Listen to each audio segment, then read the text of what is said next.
What's going on, y'all? We are back with another episode of the Black Sensei Society, episode 85, where we are going to be talking about this anime generation's defining legacy. Obviously, I'm here with the usual suspects, Radell, Ty, and Lonnie. I believe Santo's not going to be here today, just taking care of some personal stuff, and Miles will be here later on in the show.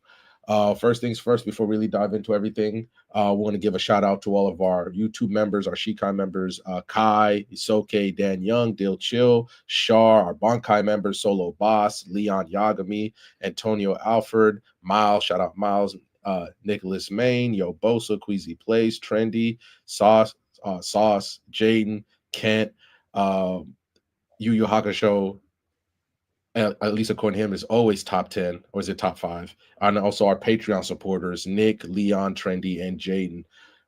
Fellas, how's everybody doing? Doing good. Yeah, vibing, doing work per usual. Chaotic society, but we moving. We moving. Okay. Speaking of, we don't have to dive too much into it, but for years we've been hearing about this Epstein list. And then, the people that are getting hired, they're saying, oh, as soon as we get in office, we're going to give the list to the public. Then we got influencers having binders at the office with phase 1 of the Epstein list. And then now there's no list. That's just, I don't know. Now the list doesn't exist. I ain't gonna hold you. I'm not trying to say nothing, but if bro wasn't on that list, he'd be letting everybody know about it if he wasn't on that list. I was saying, for years, all I hear is about the list. Now the list just mad. You're literally holding the list on national news, like you're holding like a binder saying like, yeah, you also said that there's like tens of thousands of videos. You have too much information. That's why it's taking so long to process. Now it don't exist. It went from too much information to no information. It's crazy. Hey man, if you guys want to hear my full breakdown, feel free to go check out my political channel, Purple Political Breakdown. But yeah, I went through all of that, and let's just say a certain person who may have created the list said another certain person has been best friends with each other for about 10 years. That's all I'm saying. Because imagine you're like a steakhouse and you're like, yo, like we have too many steaks, like we don't know what we're doing. Just give us a minute. And then they just come out and be like, actually, we don't got no steaks. So that's why it's taking too long. It don't add up, but look, man. Fun anime week though. Fun anime week. We got a lot of news this week. A lot of news. Time might have to actually take over your segment. That's how much news we got. We got a ton of news. But like you said, Lonnie, if the guy we're talking about wasn't on that list, everybody would know about it. Everybody would know about it. That's the way I'm looking at it. But that's just what I'm doing. That's what we're gonna do. All right. Anything else we want to add? We want to talk about real quick before we get into the news. We got a lot of news today. No, go ahead. All right, then real quick, somebody tell LeBron to stop LeBroning. Okay, you're gonna be okay. You're gonna be fine, LeBron. So keep it like. What does LeBron do? He's just LeBroning.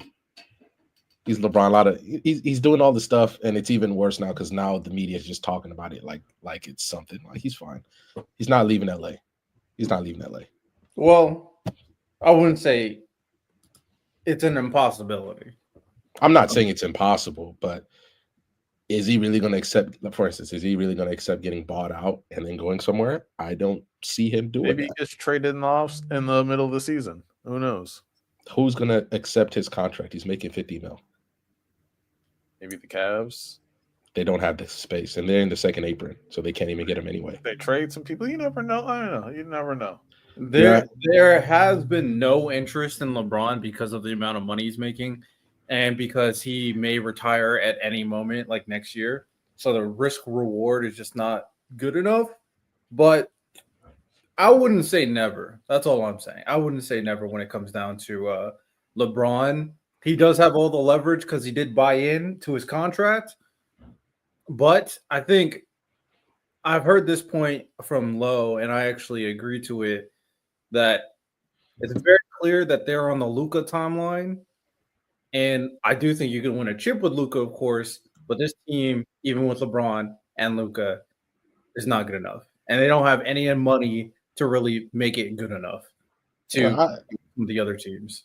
I absolutely agree. It's just that he's doing the stuff that worked before. The problem is the Lakers are getting ready to be under new management and all that. And it's just like for the first time, I think he really sees his place with the league, let alone how the Lakers are. And people like they've said it all over. The Lakers are really a mom and pop, and that's getting ready to change. And I don't know how he's getting ready to handle that. And to Lonnie's question, the reason why the Cavs can't get him, even if they trade, they're in the second apron. That from what I understand, that severely limits your options to create that severely limits your options to trade and do anything for any additions to your team. The only person I know right now for sure that has cap space is Brooklyn, and he's not going there. They mentioned the Knicks. Is he gonna? Sure, he can go to the Knicks, but that's Jalen's team. That's Jalen Brunson's team. You know, and that's cool, but he can't go in there and try to take it over. Like just same way, like for instance, LeBron James. I got you, but in LA, nobody's ever going to remember LeBron James for being a great Laker. That's not who he is. He's not a great. You're not gonna put him as one of the greatest Lakers of all time. And I think that shouldn't even be a hard thing. Like he just hasn't spent the time here. We know he's a mercenary. He's not one of those people. He's a great player. He's a great player who came to the Lakers, but he's not a great Laker. But Okay. do you understand what I'm saying? Yeah, like he hasn't had like a top 5, 6 Laker career or whatever, sure. But like when you talk about a team, usually you talk about like the best players to ever play on that team. Eventually, when people talk, because LeBron's considered the greatest player of all time, they're still going to mention LeBron as a Laker. Yeah. He's not. Is he going to be the top Laker? No, because you're going to say Kobe, you're going to say Shaq, you're going to say Will. You're gonna probably say 5 people in front of LeBron. Yeah, but you have to. But before you stop the conversation, you could be like, "Oh yeah," and LeBron because it's LeBron James. But okay, that's cool. But he's not a oh yeah and LeBron also kind of player. Like he has a bigger legacy with the Heat than he does with the Lakers. Yeah, that's fine. So I think that's just what it is, and people have always understood that. That's why, at least in my opinion, how people talk about him in LA is always like, yeah, it's cool, but there's always like a space in between. And bro, Lonnie, fix your internet connection, big dog. But yeah, that boy is cooked. the big LeBron fan got nothing to say about the claims at the King. I'm not. I think it's what? I don't think what I'm saying is controversial at all, though. What do I have to say? I'm just saying you don't got anything to say. Big LeBron fan. No. I don't think what I'm saying is controversial at all, but that's cool. And the same thing, like, sure, he'll go, like, for instance, LeBron could go to the Knicks, and sure, you could say he's the best player in the Knicks, but the Knicks have equity in Jalen Brunson. He was in the trenches with him, or the Knicks fans were in the trenches with him. He just hasn't sweat the blood with New York like Jalen Brunson has. That's just where I'm at. There's nothing wrong with that. At least I don't think so. But all right, we're gonna get ready. We're gonna get ready to get right into the BSS news.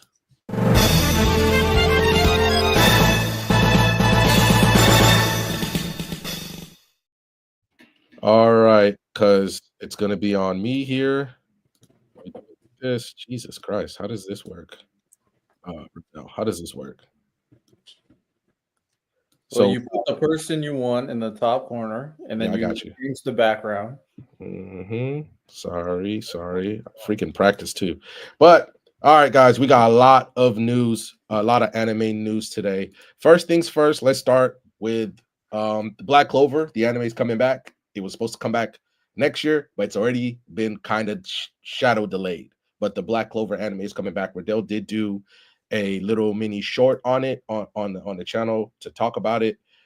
We got Frieren season 2 being announced. Mushoku Tensei season 3 was announced with a big with both of them receiving trailers for next season. Also, there's a big fan animation for Turning Point 4, which has really started growing and getting a lot of attention in the anime community. Then there's also Cyberpunk Edge Runners which is a surprise announcement for season 2 with an all new cast and an all new story. And the trailer was something because they just come out and say it, man. Hey, David dead, so we not anything like that at all. And I wonder if this is gonna do with anything to do with the game again, because CD Projekt Red, I believe, has been doing some stuff just kind of like, because I believe The Witcher 3 just got a new DLC after a few years, and maybe Cyberpunk is headed for the same route.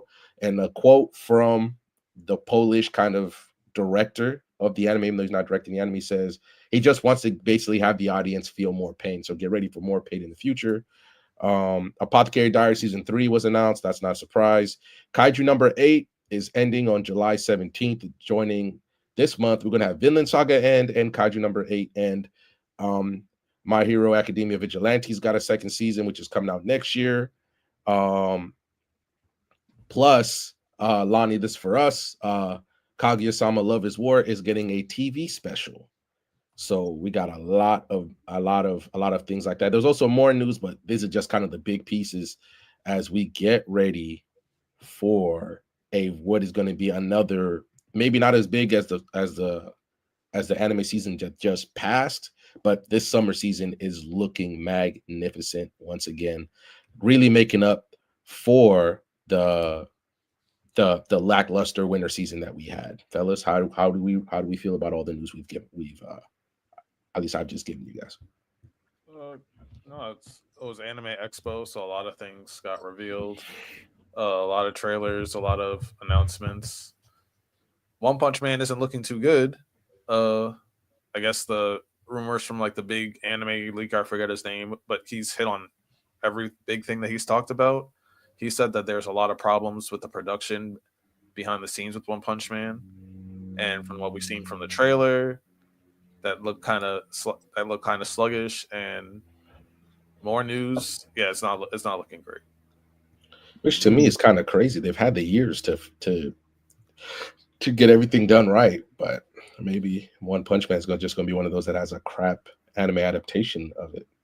I'll wait until I see more stuff, because I feel like I heard similar things being said about like Bleach when it was coming out. There was a lot of issues, and then Bleach came out with 1,000-Year Blood War, and I would argue very strongly that they nailed it. They did a lot of great things, so it's possible it can go either way. We'll see how they clean that up. But if they flop Saitama versus Garo, then One Punch Man will be getting the T-bait treatment, and everybody will cook that anime to hell. So we'll see how that plays out. I'm excited for Black Clover in particular. Now, even though I don't like the final arc at all, I think it's bad, this upcoming arc is going to be very good.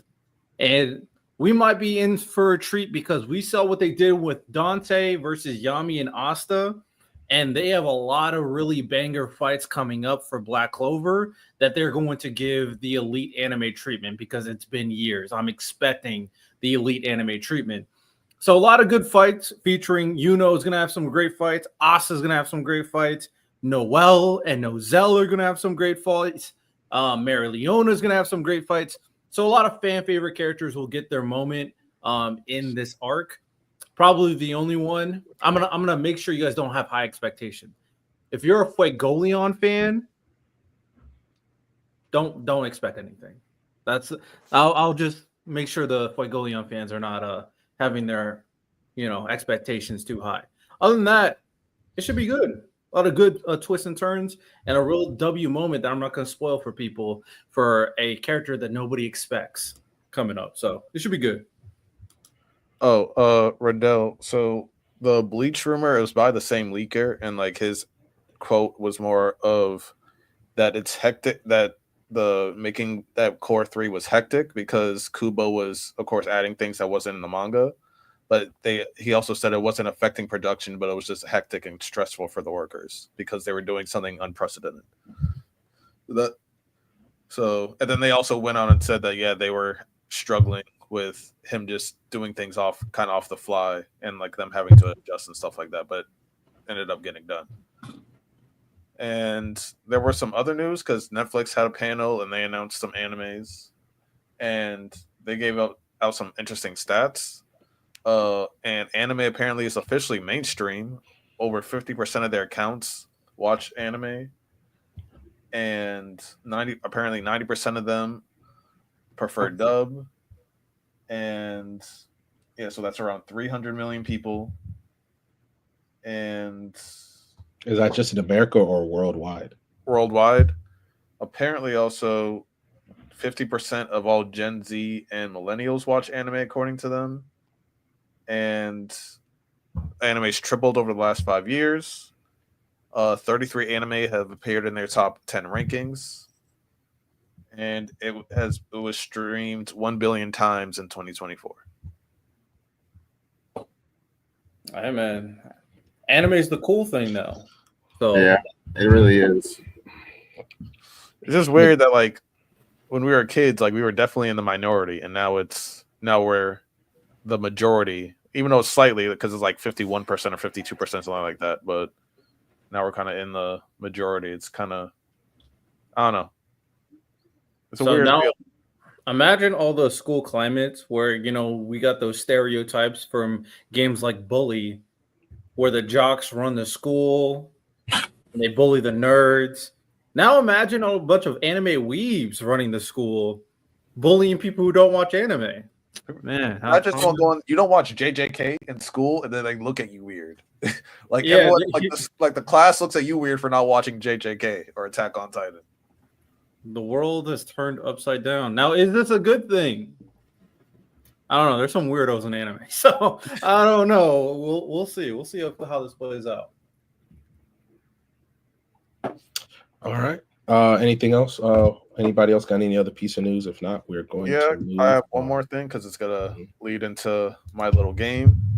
So, Tokyo Ghoul, it was also its anniversary, and I got two actually significant things. They did a remake of its legendary opening with like a new animation sequence, which was like 4 minutes long. It was awesome. And they also announced a new movie of a compilation of season 1 coming out in theaters. I believe it's next week actually, or it's either next week or the week after. So it's technically getting a remake because it's getting a movie in theaters. So my game is anime. It's gonna be blind rankings, animes that deserve a remake, and I'm taking what I can get with Tokyo Ghoul. I'm taking what I can get. I mean, it was season 2 that needed the remake, not season 1. I know. I'm taking what I can get. All right. It's better than nothing. They just abusing you, Lonnie. That's what Hey, they're doing to hey, you. we got a movie in theaters. Yeah, so does They Demon definitely Slayer. milking it. They definitely milking it. All right, how many spots are we talking? It's still 8 like usual. First name up, Hitman Reborn. Hitman is one of my favorite anime of all time.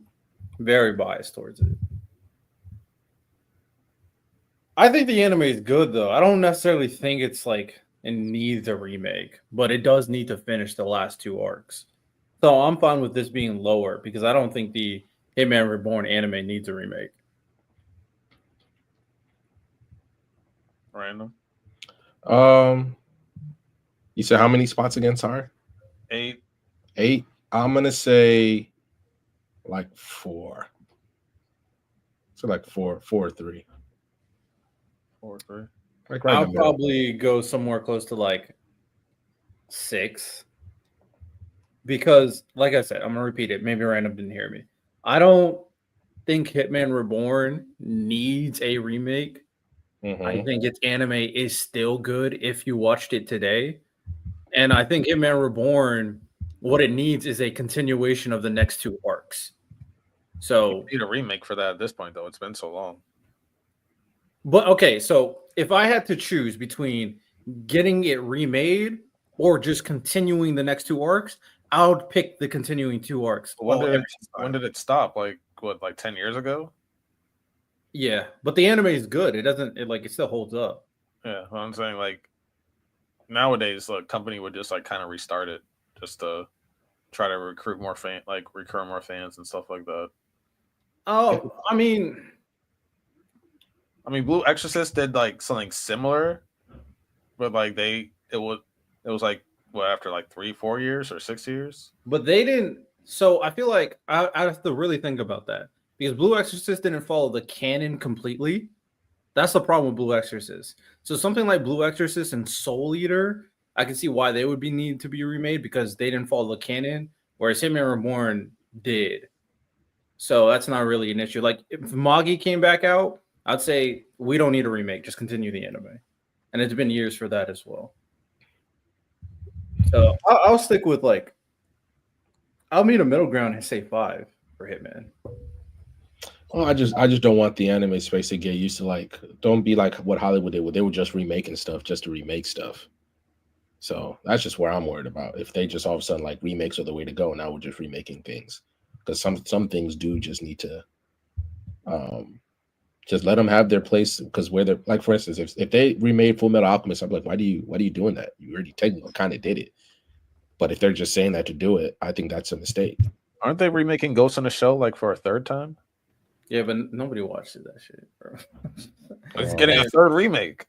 Yeah, that's what like nobody cares about the story enough to like care that it's getting remade.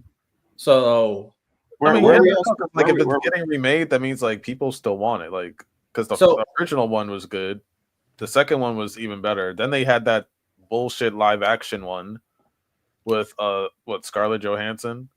Then they have like a bunch of movies, and now it's getting another anime. So I'm not saying nobody cares about the IP. I'm saying nobody really cares about the plot. They just want the character they like, the world they like. Just put something out there with a story. I'd rather you do a story in the world than remake it, unless the story truly deserves a remake. That's what I'm like. My laptop messed up. What is the list so far? We're still talking about the first one. Oh, Reborn? Yeah. Hitman Reborn. Yeah. My argument is it doesn't need a remake, so that's why I would say 6. Shoot, maybe 7. I'm not mad at that either. Like I genuinely don't think it needs a remake. Okay, I'm outvoted, so 6 or 7. You guys just gotta decide. Which number? We can just say 6. All right. Next one up, The Gray Man. That also doesn't need a remake. I didn't watch this one. The Gray Man is also one of my favorite anime of all time. Hey, it's unfinished. Then finish the story. Well, the mangaka writes like 2 chapters per year, so. Oh, okay. Yeah, it's cooked. I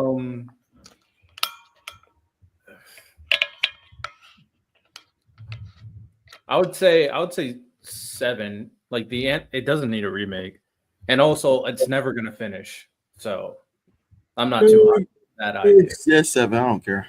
All right. I like my guy Alan Walker, but you know. Next up, Claymore. Now we're talking. I mean, I've never seen the anime. I've read the full story. I've never seen the anime.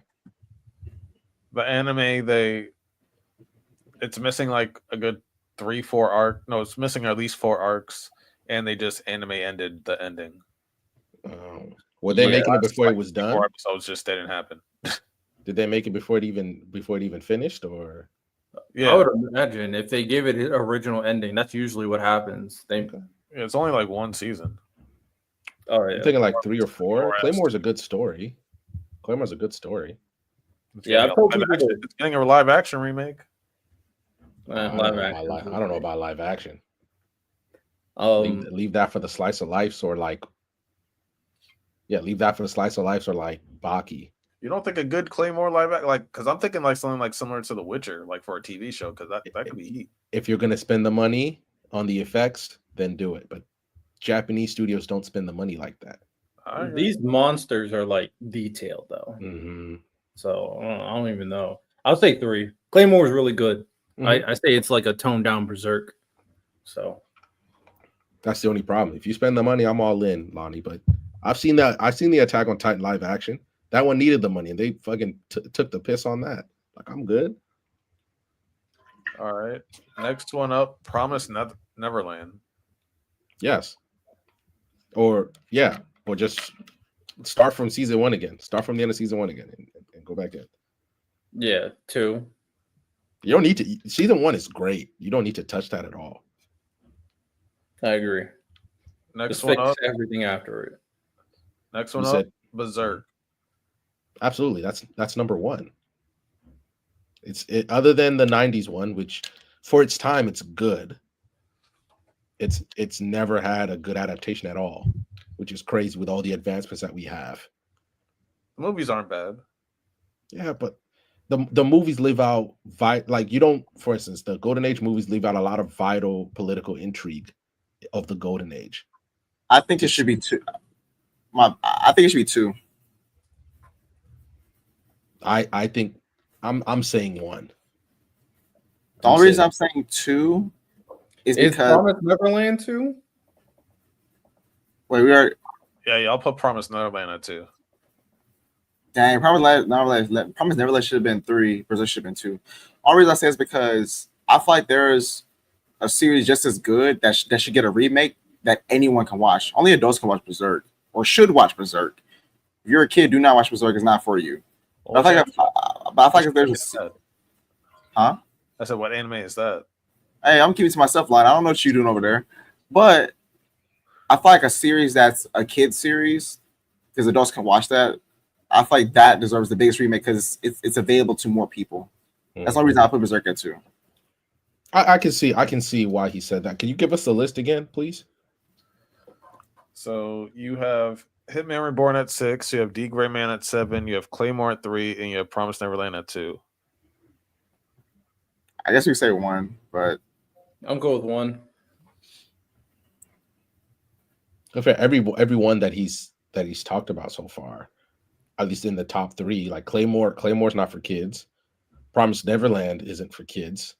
that's for kids. It's weekly show. I think Promised Neverland is shown in series. Okay. All right. Next one up, God of High School. I think Korea should just do that one themselves. Well, they won't. I don't even know if they have an animation studio. That's insane. The problem with God of High School, so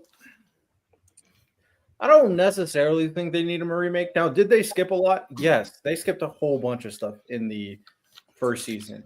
But I think it's good enough where you can just continue it. So I'm not upset if they just go like, you know what, fuck it, we're just continuing the story. Because I don't think they, from my memory, I don't think it was horrible all of season 1. You said what? The pacing was horrible throughout all of season 1. They skipped hella shit. No, I 100% with you. But I can live with that not getting remade, and because the animation's still great. Like the fights are still great, animation's still great. If they just continue it, I'll be okay with it. Not ideal, but I'll be okay with it. I'll probably go, what we got? 7 and 6. I'll go 5. Yeah, 5. Yeah. I mean, I'm always like, just do it from the ground up because of how much I know that they skipped. All right. Next one up, Soul Eater. 4. Okay. Yeah, you can do 4. Mm-hmm. Yeah, the whole final arc is messed up in the anime.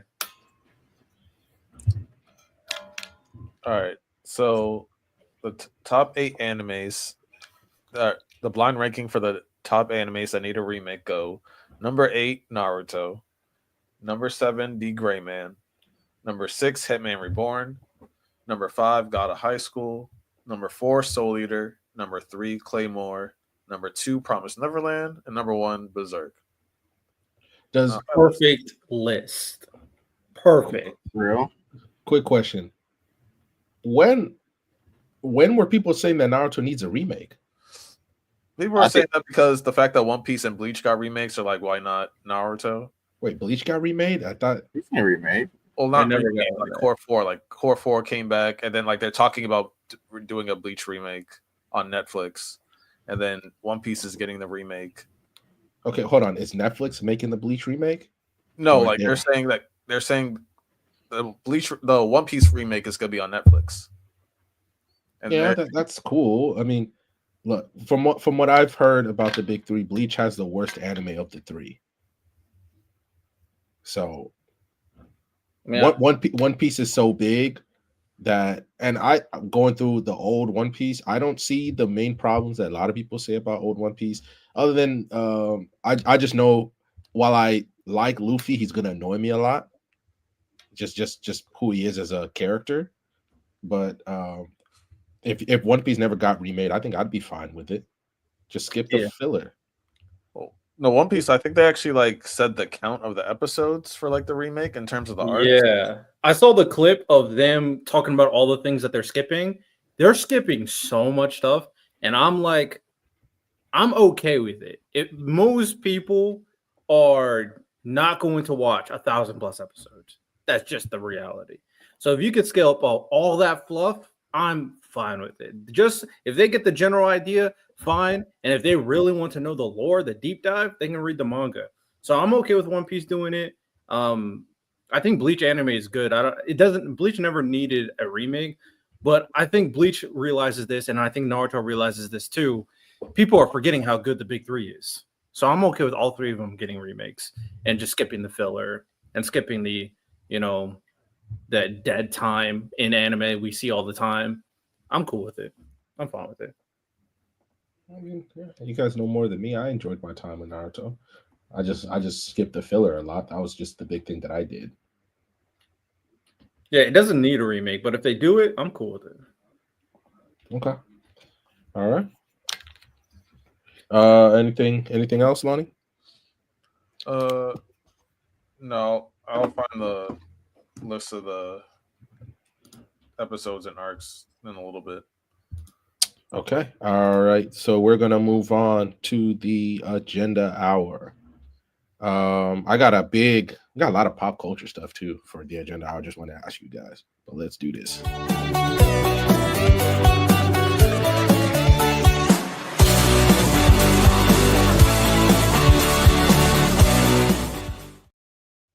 All right, for the agenda hour, let's start off with a big pop culture thing.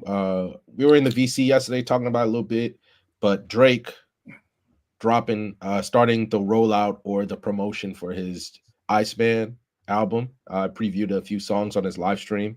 From was it What Did I Miss, which I thought was cool. What Did I Miss? Supermax, and I forget the third song, as he did a live stream from an actual Toronto like ice store called Iceman, and I thought it was pretty cool. Had a lot of people just sitting on the stream waiting for him to do stuff. But I don't know if you guys have heard the songs, or what do you think about his rollout so far? The reception to it has been mixed. The usual people, the reactors, really just down on Drake to the point where a lot of it's like I'm saying this because I think it's just a lot of y'all turn on the camera, talk crap about Drake, and then you get in your car and then you play Drake on your way home, or you play Drake when you're going somewhere. So it's just how it is. But what did you guys think, especially at the shots he threw at people on What Did I Miss? Shit, you're missing like the two big music heads, Miles and Santo, for this question. Yeah. The only reason because Santo and I talked about it. Junebug, Miles, we all talked about it. Miles was very matter of fact. He's like, Drake, if you thought these people really your friends, then you're naive. Because he took shots at LeBron, took shots at other people, and I mean the LeBron stuff, just because like people are like, oh, you got a man tatted on you twice, why are you taking shots at him? I'm like, a lot of y'all got LeBron tatted on you too. Like, so why are you attacking Drake for doing the same thing that a lot of y'all did? But, I don't think a lot of people got LeBron tatted. Yeah, I don't think that. Also, Drake getting LeBron tatted on him, and now he's beefing with LeBron is actually kind of funny. The only reason I'm saying, okay, so all these people who are making songs about LeBron, who do all this crazy shit for LeBron, the Bron-sexuals, and you're telling me that none of them got tattoos of LeBron? I'm not saying none of them do, but the ones that do, like, they have a weird case. You're muted. No, but I'm sorry. If you have LeBron tatted on you, you got a weird case.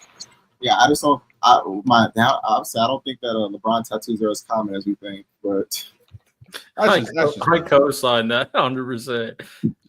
Getting a man tatted on. Hey, Drake is a unique guy, bro. Drake is I'm gonna type in LeBron tattoos and see how many just pop up. I think getting a sports team tatted on you at all is weird. That's what I've always thought. Like, oh, the person who's like ESPN shows it off every time where they're like the Detroit Lions are going to win the Super Bowl or like this and that. Like, I think that's weird. Where not you actually turn out to be right or not. Like, I think that's weird. I'm okay with like symbols or whatever. I mean, I wouldn't do it, but if you want to put like a symbol or whatever, or a date when your team won, sure. A person's face that you've never met, nah, I'm good on that. That is wild to me. That doesn't make sense to me because you can meet this person, realize two things: one, they're one of the biggest scumbags you've ever met in your life, or two, they don't fucking like you. So you're just having a tattoo of someone that doesn't like you, and that just doesn't make sense. So you should do that with every celebrity. Like, just assume that they don't like you. That's what a lot of people, especially regarding the Charlotte Flair conversation we were having, Riddell, in the Discord. Like, a lot of people just think these people are actually like with you. Like, what's the dude for Pokemon who gave her like 50 grand or some shit, or spent that much money on her and things like that, think that they're dating? Well, she don't know you like that, bruh. Like I've always thought that the parasocial relationship, if that's the actual term, that people think that they have with celebrities has always been weird. Agree. Yeah, I saw way too many tattoos of people with LeBron on their body. You inspired, Lonnie? Inspired for a purge. That's what I'm. Yeah, no, we need a purge. We need a purge after me seeing that. No. Y'all are sick. That's insane. But Riddell, I know you had a couple segments. Plus, I have another question at the end. Once we get close to the end of Agenda Hour. So, Riddell, you want to take it away? Yeah. So I have two segments. I had one segment, but I forgot to create it, so I'm gonna just use an old segment for this. So I created a new game, and then I'm gonna use an old game. Probably gonna do that a little bit later, kind of break them up. So this first game is, can you be like L? Can you tell if I am lying or not? I'm gonna give you guys facts, quote unquote, and you guys just tell me if it's true or not. Very simple. Very simple. You know. First one up. You guys ready? Yeah, absolutely. First one up. The first time Sasuke unlocks the Sharingan is in the Haku fight. That's a lie. Yeah. That's a straight lie. Yeah, it's a straight lie. It unlocked when Itachi attacked the Uchiha clan. Yeah, no wonder I was like, what? Yeah. You testing our knowledge? I thought he was gonna say like he wears maid outfits like every Wednesday or something. Like Bro, that. No, that's a wild. I'll be like, true. But like, okay. I remember the scene. So He lost the Sharingan when the Itachi family attacked? When When Itachi Itachi attacked the Uchiha clan? I said that completely wrong. When Itachi attacked the Uchiha clan? yeah, that's when it first unlocked. Okay. No, that's fair enough. I was thinking in the chronology of the anime itself, but I'll accept that as the answer. I don't lie. I mean, that's what happened. Chronologically, that's what happened. Like that's I'm the talking about first when time you're they watching the actual anime. But no, that's fine. Like I said, I'll take that as the answer. All right, first one. Second one. Luka is the fourth highest point scored in a single game. so you got Kobe at 1. No, No. Yeah. it'll be Wilt. No, that is wrong. Unless you really don't think number one exists. Woo! Yeah. Wait, Lucas scored 70, right? Yeah. So Donovan Mitchell, no, Devin Booker scored 70. Did Donovan Mitchell score 70? Doesn't Will also have like a 72-point game, though? I thought So, she, I know. Okay, so here's the thing. I think David Robinson scored 70. Wilt scored 100 allegedly. Kobe scored 81. I think Embiid scored 70. Donovan Mitchell scored 70. That's 5 people. I'm not gonna hold y'all. I don't- Why? I guess why? I think it's a tie for 4. I think it's a tie for 4. 'Cause I know there's because Devin Booker scored 72. Wait, did Lucas score 70 or 72? like 72 or something. Wait, hold on a second. Also, Wilt has multiple 70-point games in there too. I think. So I'm gonna say no. You have to be lying because I think Wilt has like 3 over that, and Kobe has 1. So that's at least. So I don't think he's 4. I think he's like 5 or 6 or something like that. Yeah, I'm gonna say no. I'm saying no. You are incorrect. Luka is in fact the 4th highest scoring What? point in a single game. He scored 73 points in a single That game. was 73. Yes. Mm, So okay. all right. Y'all get in the flow. All right, football 1. Josh Allen made the playoffs in his 2nd season. What was the second season? No. What was the second season again? I remember Wait. he was asked like his first like 3 years, but one of Yeah. the years he didn't make the playoffs. No, what year was the second year? So I think I'll remember then. I can't. I don't know the exact year. I'm 2018, maybe. I don't like something. no like wait. that. Did Josh Allen come in Lamar's rookie year or the year before or the year after? I think the year before. Yeah, year he's before. older than Lamar. Yeah. I think he came the year before Mahomes. I think Did he make the playoffs the second year? Josh Allen made the playoffs. No, he was. You could see that there was something there, but he was more athletic. He was like jumping over dudes. That's what he was known for more than being an actual quarterback. Yeah, I want to say Was it the same year? You might be right. Trey. yeah, because I think like they barely got in, and like LaShawn McCoy was on the team. I'm gonna say yeah. Random ties that you all agree with yes, or you're gonna stick with no? What we say? It's like you're giving us trivia that we might not that we do or do not know. You're not like I'm putting my faith in Lonnie. I'm giving you a fact, and if you do know the fact, you do. If you don't, I said I'm putting my faith in. They're like supposed to like decipher lies. Like you're just asking us questions. I'm putting my faith in Lonnie. Yeah, I'm gonna say yeah. All right. Random, you cool with yes? I'm saying no.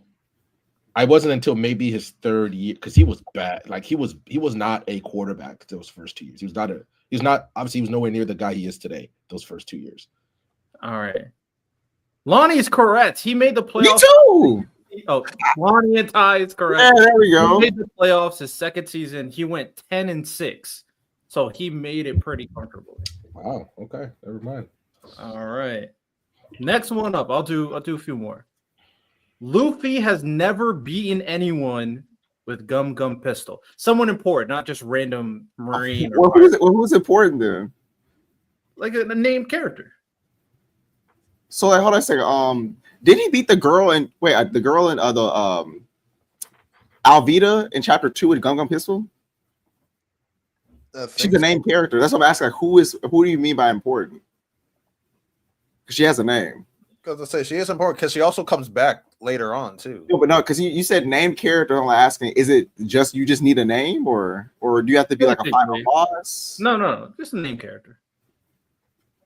Okay, that he did Gunga Pistol against Alvita in chapter 2. She has a name. And he beat her. So you're a dirty stinking liar. Correct. All right, I'll do 2 more. I've been studying One Piece Volume 1, so I knew that one. According to IMDb, the most watched TV show of all time is Game of Thrones. That is true. I think that's true. I heard a stat recently. They had like on average like 50 million watchers or something. Like, yeah, that's crazy. I'm gonna say that's true. Are you saying in total or like at one sitting? I'm gonna say no because there's still I'm gonna say like Raw has that because of how long it's been running. Like, I'm gonna say, Monday like, Night Are you Raw. talking about total views or like average viewership? I'm just saying, according to IMDb, the What is most that? watched. They have a section called most watched TV show. So I'm just going based off that, right? All right, I'm I gonna wonder- go look it up. No, it's fine. You can, that's cheating. That's cheating. I'm about to say I wonder if they count SmackDown and Raw because those have been running for the better part of 20 years. This one of those facts that seem like cap. I think it's true. Yeah, I'm gonna say no because there's like The Sopranos. There's like I'm Friends. gonna say yes. Wire, like I'm gonna say yes. I'm saying no. All right, 2 people said no, so you're outvoted. And it's unfortunately they outvoted you because Ty is correct. Bro, I knew it. Does have Game of Thrones as the #1 watch TV show. All right, last I one. let you down, Ty. Last okay. one. 2 versions of Gintama are ranked in the top 10 in my anime list.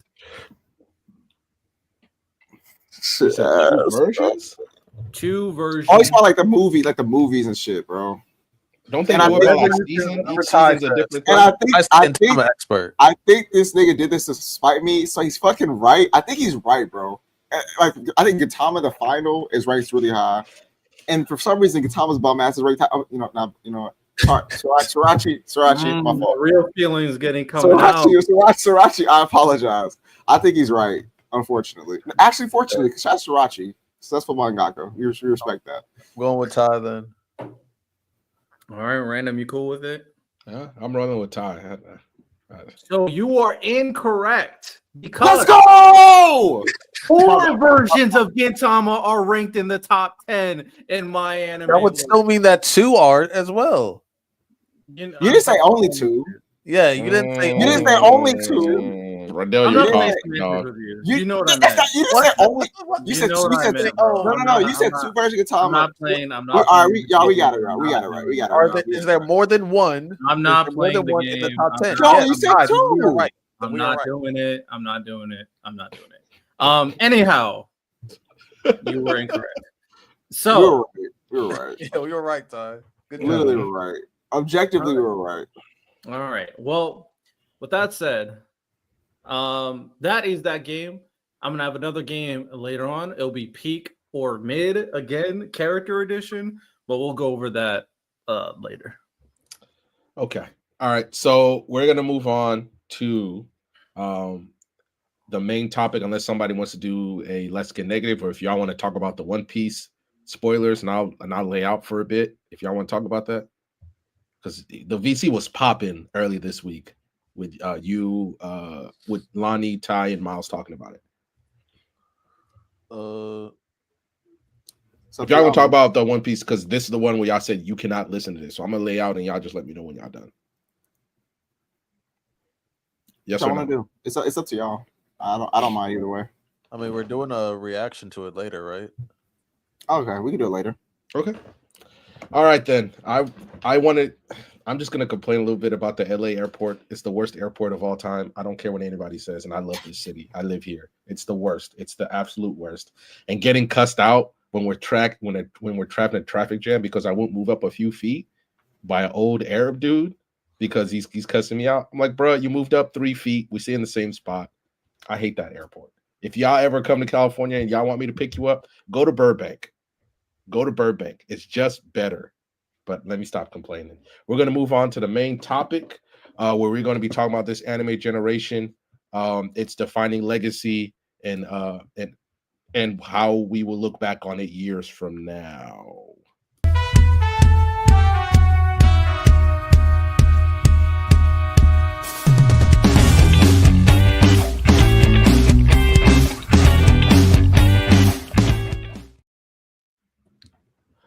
Now, obviously, I wanted to save this this topic for a later date once we kind of were able to get everybody on here at once, but just kind of the way things worked out. But fellas, this anime generation, I think typically a generation is about 20 years. And I guess anime, you can kind of define a little bit different. I'm just going from the start of kind of the 2010s when Attack on Titan came out and things like that. And we're kind of seeing like the big three were starting to phase out and the anime of that ilk, and then the new ones are starting to come in. The way I'm looking at it, this generation is ending, and the next generation, at least just on first glance, it looks like it's going to be defined by anime made with foreign origins, like Lord of Mystery, Solo Leveling, Teenage Mercenary, obviously other things, because Shonen Jump in Japan's kind of just doesn't have whatever that next story is. So I want to kind of sit down and talk to you guys about what you guys think the defining legacy is. And that is actually the first question. Before we really dive in, I got like 6-7 questions for y'all. We should have a pretty good discussion. But what do you guys think so far, just first glance, is the defining legacy of this generation that is ending?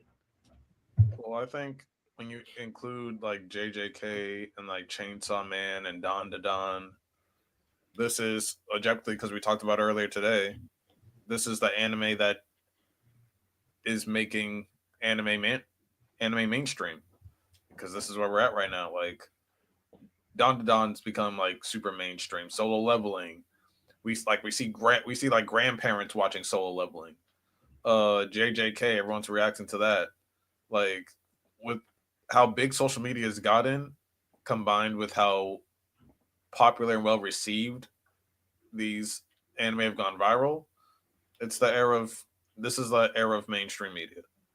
So I wanted to kind of stop you right there, Lonnie. The only reason I'm saying is I think Solo Leveling is part of the next one. If you want to mainly focus on the 2010s and a little bit of 2020s, I'm talking Attack on Titan, I guess you could say JJK, Demon Slayer, The Rise of the Isekais. I guess I could kind of say from the 2010s to basically today, 2015 or 2025, because I think after this, you're going to see like obviously Solo Leveling is going to be the main stage, Frieren, all those stuff. I just kind of want to focus on the past. I guess I should have defined it a little bit better. I can't put like Solo and JJK in different tiers. They both only have 2 seasons. But for the only reason I'm saying that is because Solo just came out, and I understand JJK, but JJK was still mid. Okay, fine. Okay, I see your argument. If you want to count Solo as part of this, even though I think JJK has. How many seasons do you think JJK will have left? 5 to 6. Ty, you think JJK will have 5 seasons? 4. I'm the same way. I think it's going to get 4 seasons. Based on the chapter amount, so this current previous season adapted 70 or so chapters. JJK season 2 ended at chapter 135. And the beginning of Shinjuku Showdown is about, or at least post Culling Games, is about 80 or so chapters. So I think the last arc will be probably Sukuna leaving with Megami's body. I think that could be the end of his season. And then the remaining 50 to 60 chapters will be the final season. So I don't think it'll be 5 seasons. It might be 4 in like a movie. I think they're definitely everyone keeps saying it's gonna be a movie. I'm like, where y'all getting that from? Because that's the wave now. The wave now is the movie. That's the money. Honestly, they could just, instead of the finale being the movie, they could just make the Gojo versus Sukuna fight the movie and then do the final season. I think that would work. We can do that too. I wouldn't mind that. I think the entire anime community is watching how the Demon Slayer 3 movies are done. Because I understand Attack on Titan did specials, but if this Demon Slayer, these 3 movies pop out the way I think everybody expects it to, everybody's going to do it. Everybody absolutely is. Because that's something Slice of Life would get away with. They would do stuff like that. Kaguya-sama did it, So I think that's what now shonens are going to completely start doing that. If it gets a movie, they're going to do it the same thing they did with the Hidden Inventory. They're going to release all the episodes and they just put that single fight as a movie. Like, yeah, I can see. Just put all the episodes together as a movie, like, which honestly saves money for them. Yeah. It's like what Don just did. They made the first 3 episodes of Don into the movie, and it sold well in theaters. Did well in the box office. I can see that. The overarching conversation, though, for the most part, Japan is going to struggle. And to be fair, like, it's not their fault because they put anime on the map with specifically Shonen Jump. And all the big Shonen Jump material came and did their thing. Now, technically, Bleach is still here, but Bleach is about to end, of course. All the manga we've already talked about countless times are about to end. One Piece will be here for a while. I don't know when One Piece will end. But other than One Piece, a lot of these series are coming to an end or about to end or in their final arc. So Japan has put out all this stuff, not counting like stuff like Fairy Tail with Mashima and like Attack on Titan, of course, as well. And Vinland Saga is about to end. All these other like locations and countries and source material, they can now jump on the back of the fact that anime is now popular. So now China could start putting their big guns in there. Now South Korea could start putting their big guns in there because none of them have hit the ground running yet because now they're just starting. Tower of God just started. God of High School just started. Lord of Mysteries just started. Whatever 2B or X, whatever, it's 2 seasons and it's amazing. There's so much stuff that all these other places that are also making like anime material can now kind of take over because the scene is open. Japan has put all the stuff out there, and now a lot of the new stuff is okay, and not a lot of stuff in Shonen Jump in particular gets canceled. So it's just, just how it is, man, and I'm okay with it as long as we get good material. Shonen Jump has right now Ichi the Witch and Kagurabachi, but after those two, they're trying to figure out some of the other ones that can stick. That's not obviously One Piece. So I think it's fine. I think we're in a good place. The more the merrier. Different type of storytelling, different type of aesthetics. And, even America is trying to rise up to the occasion. They put out Devil May Cry, and a lot of people like that. That was really good. Was Lazarus the American made, or was that Japanese made? That was the creator about Cowboy Bebop with the director of John Wick. So like a combination, I guess. But yeah, America is trying to now be on the map with stuff they're doing. So it's like a bunch of countries doing their thing. I'm here for it. So that's why I wanted to focus on that. I think, okay, you know what? This is going to lead me into my next question. I guess you can say for the past generation. What do you guys think will be the anime? Which anime is the face of this generation as it's ending? What do you think people will say is the face of that generation? Of the next generation, or the generation of the generation that just passed, or that is ending right now? You see that manga over there?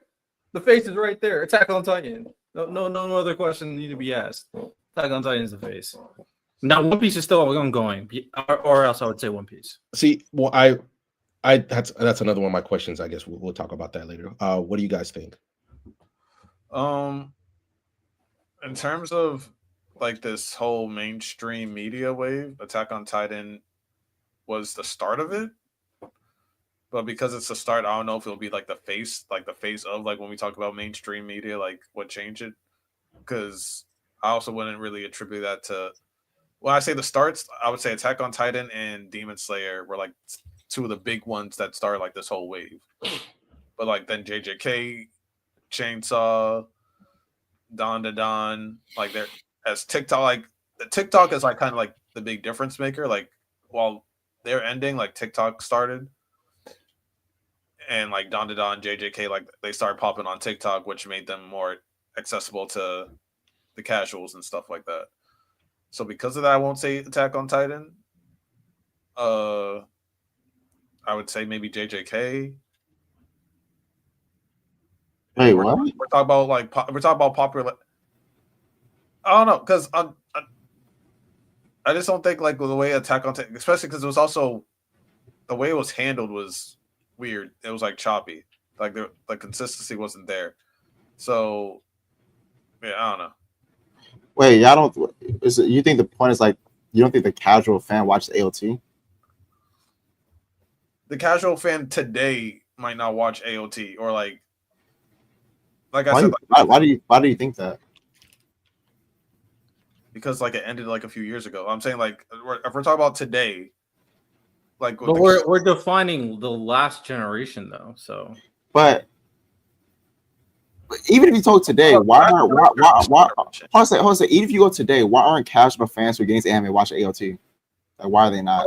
The last, are we talking about the last generation, or like the current generation, like what's going on right now? I think for both. I think casual fans were watching AOT. Well, the question random asked was last generation. To be more precise, so we're all kind of on the same casual fans aren't watching AOT. I'm saying like the casual fans, where they're saying like what's like the hottest thing right now. They're not, AOT's ended, so they're not gonna say like, oh, AOT's the hottest thing right now. That's the only reason I'm saying, I think we are in the transition period into the next generation of anime. The only reason I said this because I believe, like for instance, this is going to lead into one of my questions. When the last Demon Slayer movie drops, that, in my opinion, will be the official end of this generation of anime. When because that'll be, because think about it, at that point, Riddell, Slime will be getting ready to end.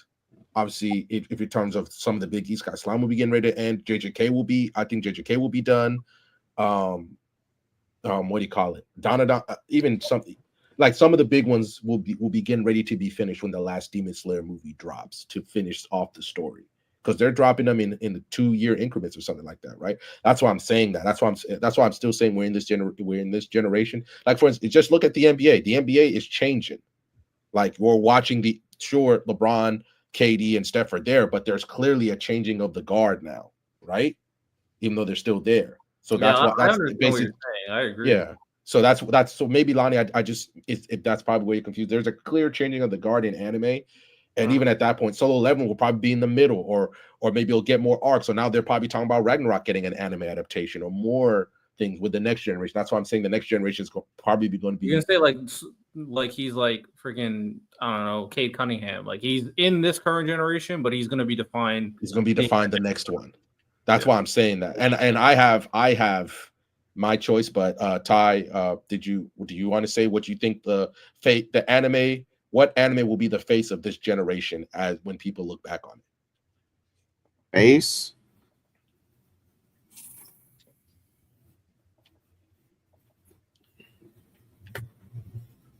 Either it's going to be between AOT, JJK, and My Hero. Wait, well, I mean, AOT came out 2009, but it's one of those three. It has to be. And honestly, I think it's most likely going to be between AOT or JJK. JJK's popularity is massive. Like even its final years, it's been killing itself. Like I don't think. Yeah, it's AOT. It's AOT or JJK. I believe I agree with Actually, or Demon Slayer. Or Demon Slayer. I'm not mad at Demon Slayer either. I agree with Drink More Water. It is more of a Mount Rushmore because even like there's a reason why the term Big Three even exists, right? Mm-hmm. Because it's not defined by just One Piece, even though it's the GO. It's defined by One Piece, Naruto, and Bleach. So I think it's hard for one face to truly exist. I think I do agree with Drink More Water in that. I agree. If it's more Mount Rushmore, then I would put AOT, JJK like in Demon Slayer up there, and then My Hero be the fourth one. I ironically, let me see if I can argue against My Hero. Give me a second. So while Riddell thinks, so you guys went right where I wanted you to, because I wanted you guys to go into the Mount Rushmore. I think it's Demon Slayer, it's Attack on Titan, JJK, and an isekai. Now you can pick the isekai, but it's going to be an isekai. Why does that isekai have to be? Because with how big isekais became, one defining quality of this this generation is ending is the isekai. Isekais became massive. When now you Sword Art Online, when that first season ran things, obviously it missed the point where it could go viral, but it ran things. Slime coming out getting quality, Overlord coming out getting quality. I think, me personally, I think you have to put an isekai on there. Now, probably the best choice, Riddell, is the one that you and I like. It's probably Slime. It's probably going to be Slime. I wouldn't even say Slime. Like it as much as there are other isekais that you could say are better, Slime is just something that like everybody could watch. Now, I think with the movies that Demon Slayer is going to drop, Demon Slayer is going to enter that discussion because Demon Slayer is so what's the right way to say this? It's so like catered to the casual.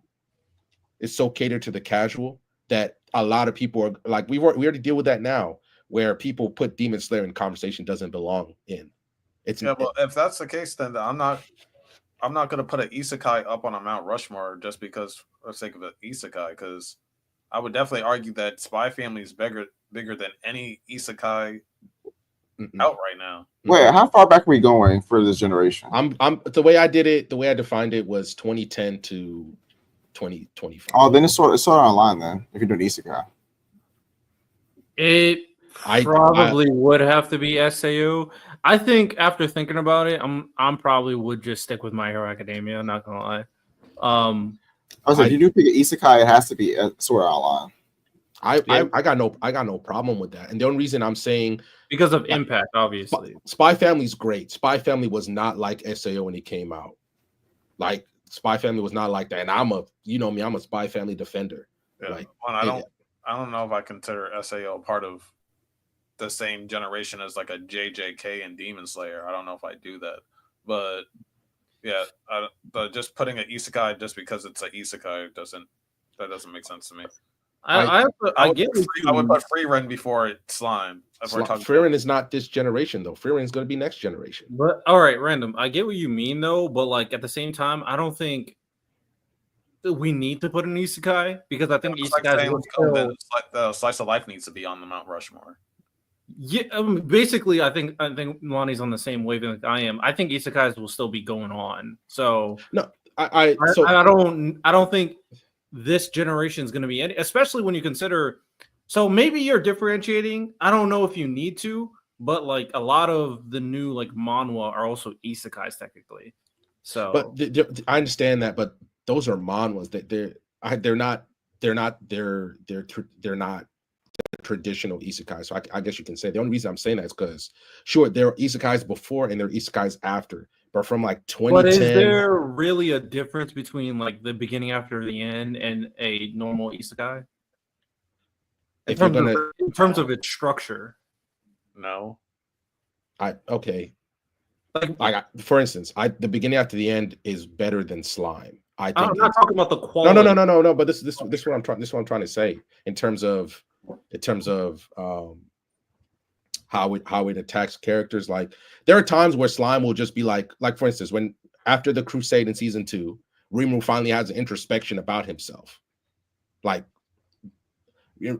for instance, Rimuru finally has introspection about himself. He finally tells people, "Hey, I used to be a human, this and that." Like, and it finally digs deep. For a lot of the time, bro's just kind of chilling. He's like, "Okay, I'm meeting the goblins today, or I'm doing this." Don't get me wrong; it's great, but from the moment you start the beginning after the end, it's the character introspection that it has. Sure, even though he doesn't tell even though his family doesn't learn that he's got until later, it's just the way the character is presented. Wouldn't a better comparison be? Even regardless of the allegations, Mushoku Tensei? The only problem is I think Mushoku Tensei is if I could use an NBA player, he's like, I feel like they're structured very similarly. Yeah, it is. The beginning after the end is very heavily inspired by Mushoku Tensei. But I'm trying to. It's like it doesn't spend enough time in this generation, like. I would say this, and if we talk about the greatest animes of the 2010s, if we make a Mount Rushmore of the 2010s, I would say, you have to put like a slice of life like Violet Evergarden or Bunny Girl Senpai because they would deserve to be talked about in the 2010s. But I'm not gonna say that they're not better than SAO, Overlord, or Slime. Not how they sell, they're not better than that. They're not better than those. My point is like I'm not gonna say like add a slice of life for like the 2010s because it's a slice of life. Like okay, so what is not the rise of we literally one of the big things people talk about the 2010s is the rise of the isekai. It literally became its own genre in the 2010s. Yeah, but it doesn't have a single anime that represents other than honestly Ty is correct. Other than SAO. SAO is the only one that can be in the conversation. And I honestly, like, even Santo, I wouldn't even put Black Clover because of all the weird stuff that happened to Black Clover, and it's in its like final season where Tabata left Shonen. It was just all weird. The whole thing was chaotic. I would just say it's My Hero Academia. If we're talking about the totality of impact, quality, and what it represents, My Hero Academia. I agree. I don't think any isekai has had as big of an impact outside of SAO than My Hero to the anime community. That's why when Ty mentioned SAO, I agree with him on SAO. SAO has had that impact. Well, that was I said if you have to include this isekai. Yeah, if I think SAO has had that impact because as much as obviously there are plenty of every isekai that we've named so far. You know, still random. SAO, in my opinion. I was just asking a question. I'm not trying to. I got you. But I like to rate.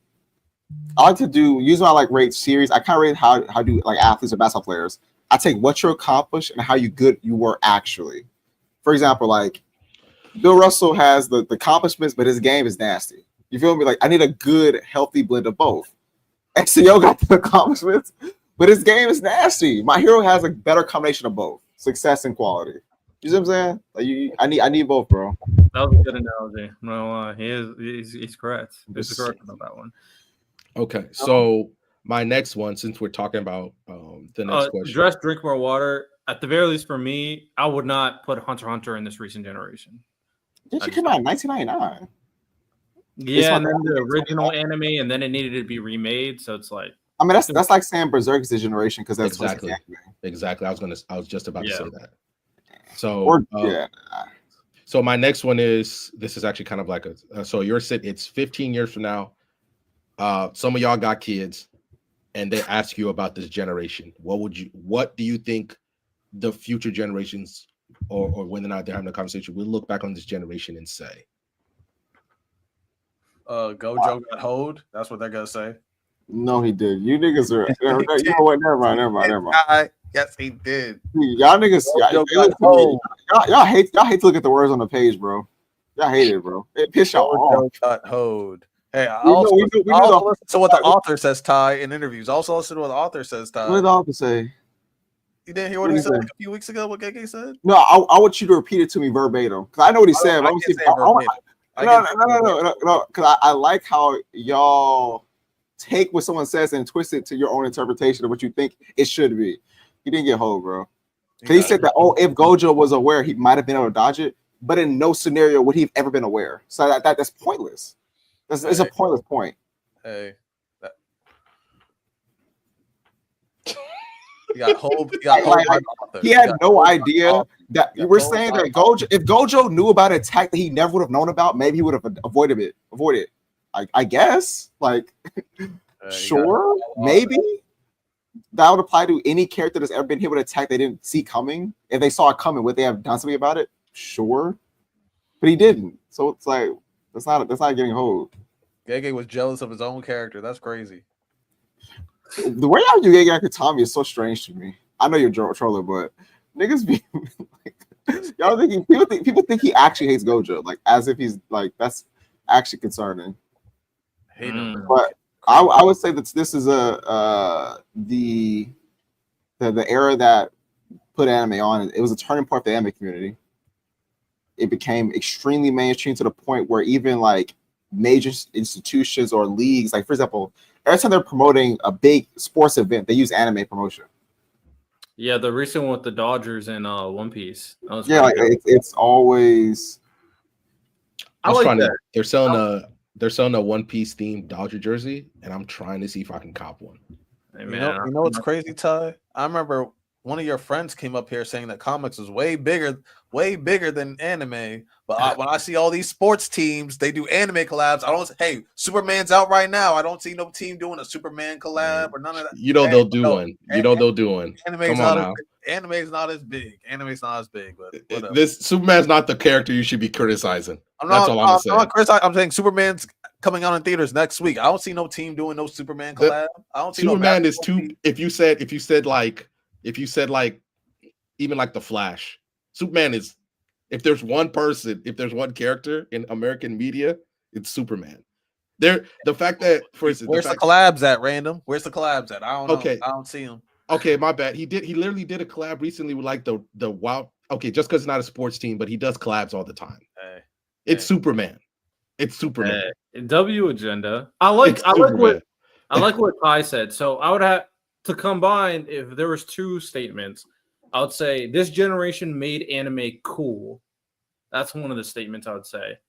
And the other statement is a little bit more negative. This generation was the fall of Shonen Jump.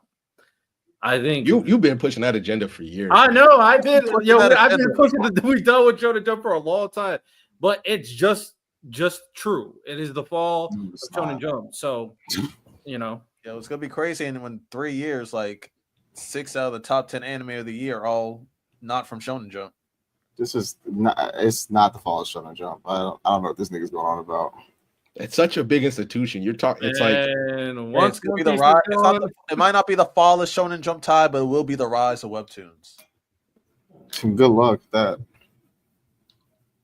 They already cooking. The only reason if webtoons was making their own shit, I'd agree with you. They go to Japan to get their shit done.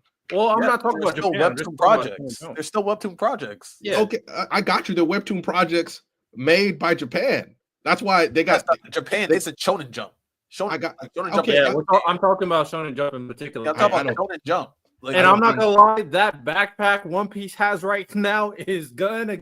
It only can last for so long, man. It's literally not a backpack. There's other Shonen It's Jump manga. 100% a backpack. How is that the case? How's that the case when JJK doubled it in sales last year? I mean, JJK's done. No, Ty. I'm talking about moving forward. JJK's done. Moving forward? Manga's done. Have you?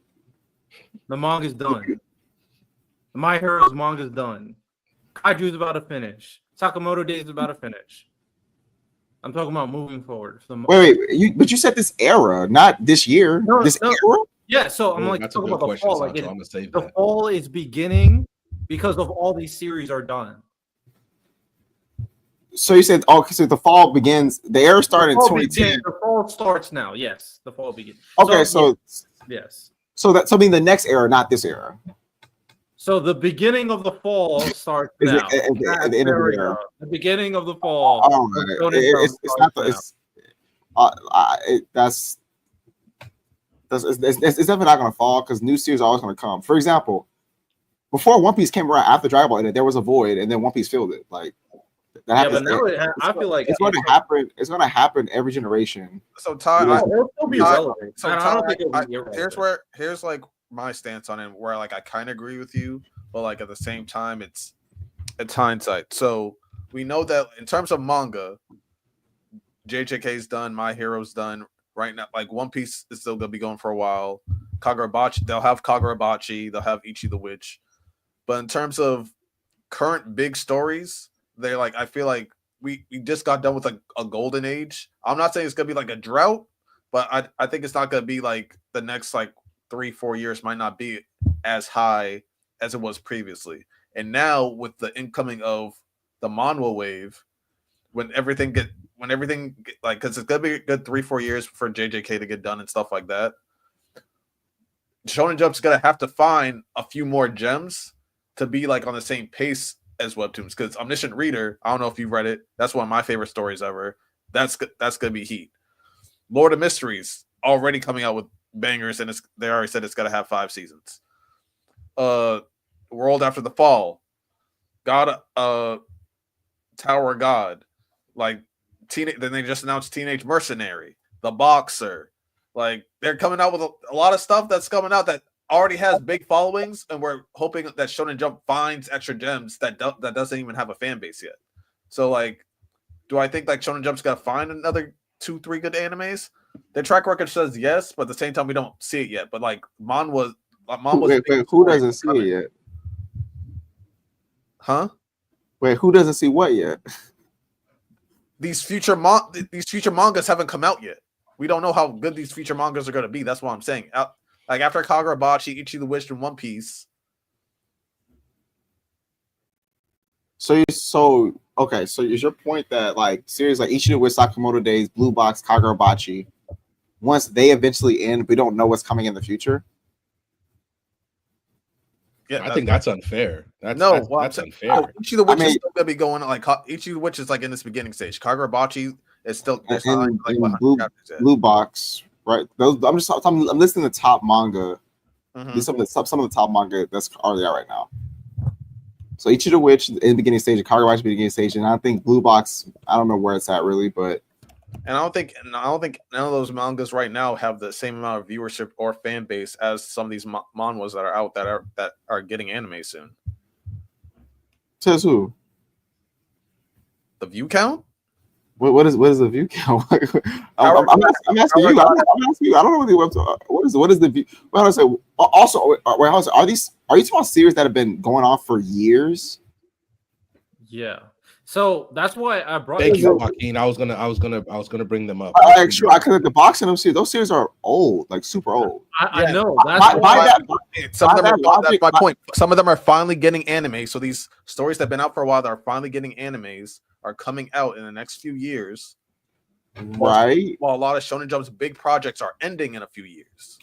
Hold on, real quick before we keep going. I think we're just focusing on Shonen Jump as as since they're the big series, but let's not pretend like Japan is not having things that can compete. Villain Saga is still going to be going on for a while. The argument Yula- isn't Japan. The argument is the Shonen Jump company itself. That's the only No, argument. because Riddell said follow for the jump, which I'm like, they always Yeah, I have. was talking about Shonen. After major hits end, usually they take time for other hits to actually blossom. That's just normal. That's why I don't think it's a fall. Yeah, I just do. about I in terms of the volume of like the projected hits that they have right now that are after like because Sakamoto Days is gonna end soon. Kaiju number 8 ends next week. Yep. Chainsaw Man is gonna end probably the next 3-4 months. In terms of volume, they still have bangers, Ty, yes, but in terms of like top tier bangers, they have like 4 or 5, and that those and like a good 4 of them haven't gotten animated yet. Webtoons has a good 8 to 9 that are certified bangers that have big fan bases that are going to get animated around the same time. That's why I'm saying Webtoons. Okay, I'm rise of Webtoons, because if they're both getting animated, one has more with a more established fan base and more viewers. Okay, but which one wins? But okay, we're all gonna. I guess we're gonna work on the assumption that they're all gonna get great adaptations, right? I guess that's what we're gonna work on. Yeah. And I would say for the most part, like you may have issues. God of High School and Tower of God probably came out a little bit too early, but overall, I would say a lot of the webtoon adaptations have been pretty good, other than like the beginning of their end. So, and they're not webtoons.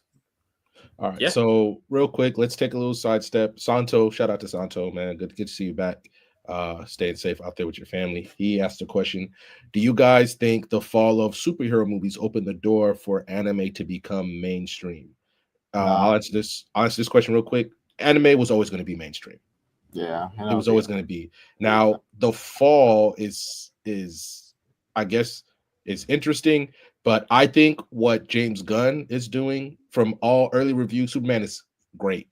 Superman's great, and Marvel is, other than the rampant racism and whatever, is creating something. Phase 5 officially just ended with Iron Heart, but if you look at the movies that they produced, are they? If we're going to compare it to the first phase, the Infinity Saga, they're not on the same tier, but they are giving you good movies. Captain America, the only problem with Captain America, if you listen to Miles' review on it, James Mackie just doesn't have the aura, or Anthony Mackie just does not have the aura that Chris Evans has, and that's hard to follow somebody who did Captain America so well. Thunderbolts was good, despite the fact that there are people out there saying that it flopped.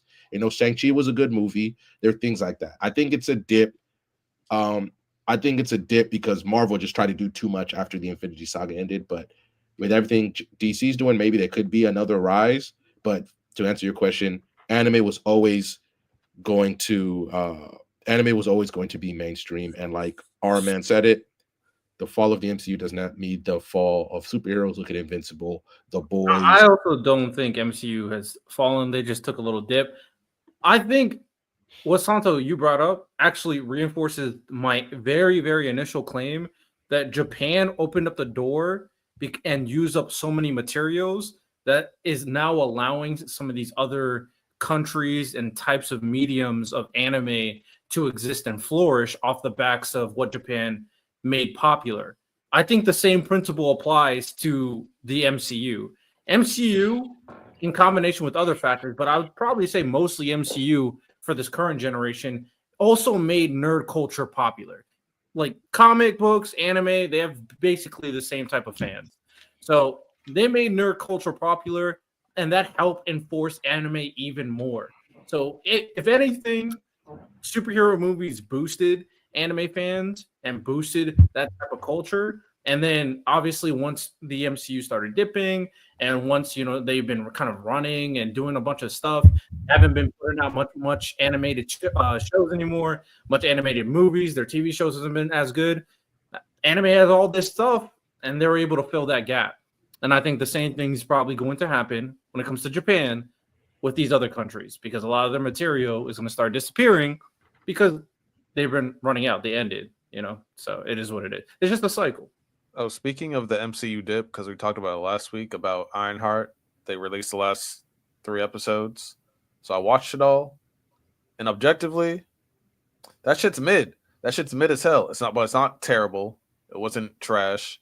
Uh, spoilers for the ending in case people don't care. Uh, so they did go an interesting route. I don't know if you want to put the spoilers. Yeah, I'll throw it. I'll throw it up. You can keep going. Whatever. Yeah, so they went an interesting route with Ironheart, and they actually they she was not supposed to.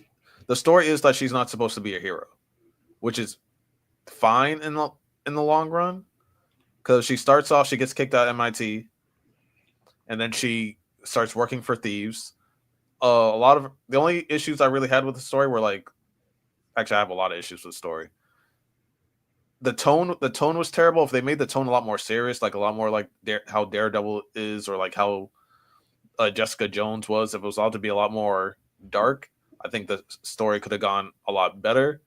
Especially with like her dealing with PTSD from like the fact that her stepdad and her best friend got killed in a drive-by next to her and stuff like that, and then she got fucked up one night and made like a AI of her dead best friend who's like in her suit.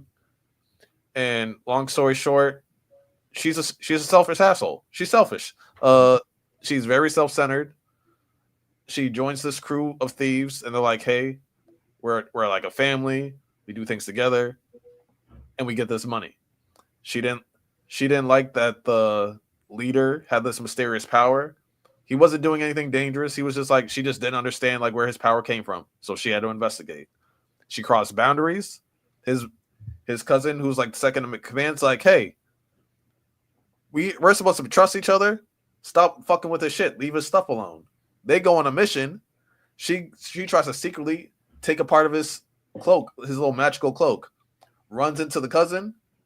Cousin's like, then we have this discussion to like not touch people's stuff, and like you're jeopardizing a mission, and they all have to escape before they die. So they fight, and then she leaves the guy to die. This is supposed to be the MC, by the way. She leaves the guy to die. Then the main villain finds out. Of course, he tries to confront and attack her. She gets away. She then uses like the cloak to like help add magic to her suit. She fights him again, not because he's doing anything bad or dangerous, but because she fucked up adding the magic to the suit and deleted her AI. So she made a mistake and deleted her AI of her best friend. So she's like, I need more energy. So if I attack this guy and steal his suit, I'll get enough of a power source to get my dead AI back. So she fucks him up, steals his cloak, and then she's leaving, and as she leaves, she runs into this man. And this man's like, I've made half of the billionaires in the world billionaires. I gave him that cloak, and she makes a deal with him to get her dead AI back. And it ends up being the character Mephisto, who's basically the devil of the Marvel Universe. One of the most powerful characters in the Marvel Universe. But that's the end of the series, or end of the season. She made the deal. She literally made a deal with the devil to get her dead friend back. And he did, instead of giving her the AI, he like resurrected her dead best friend.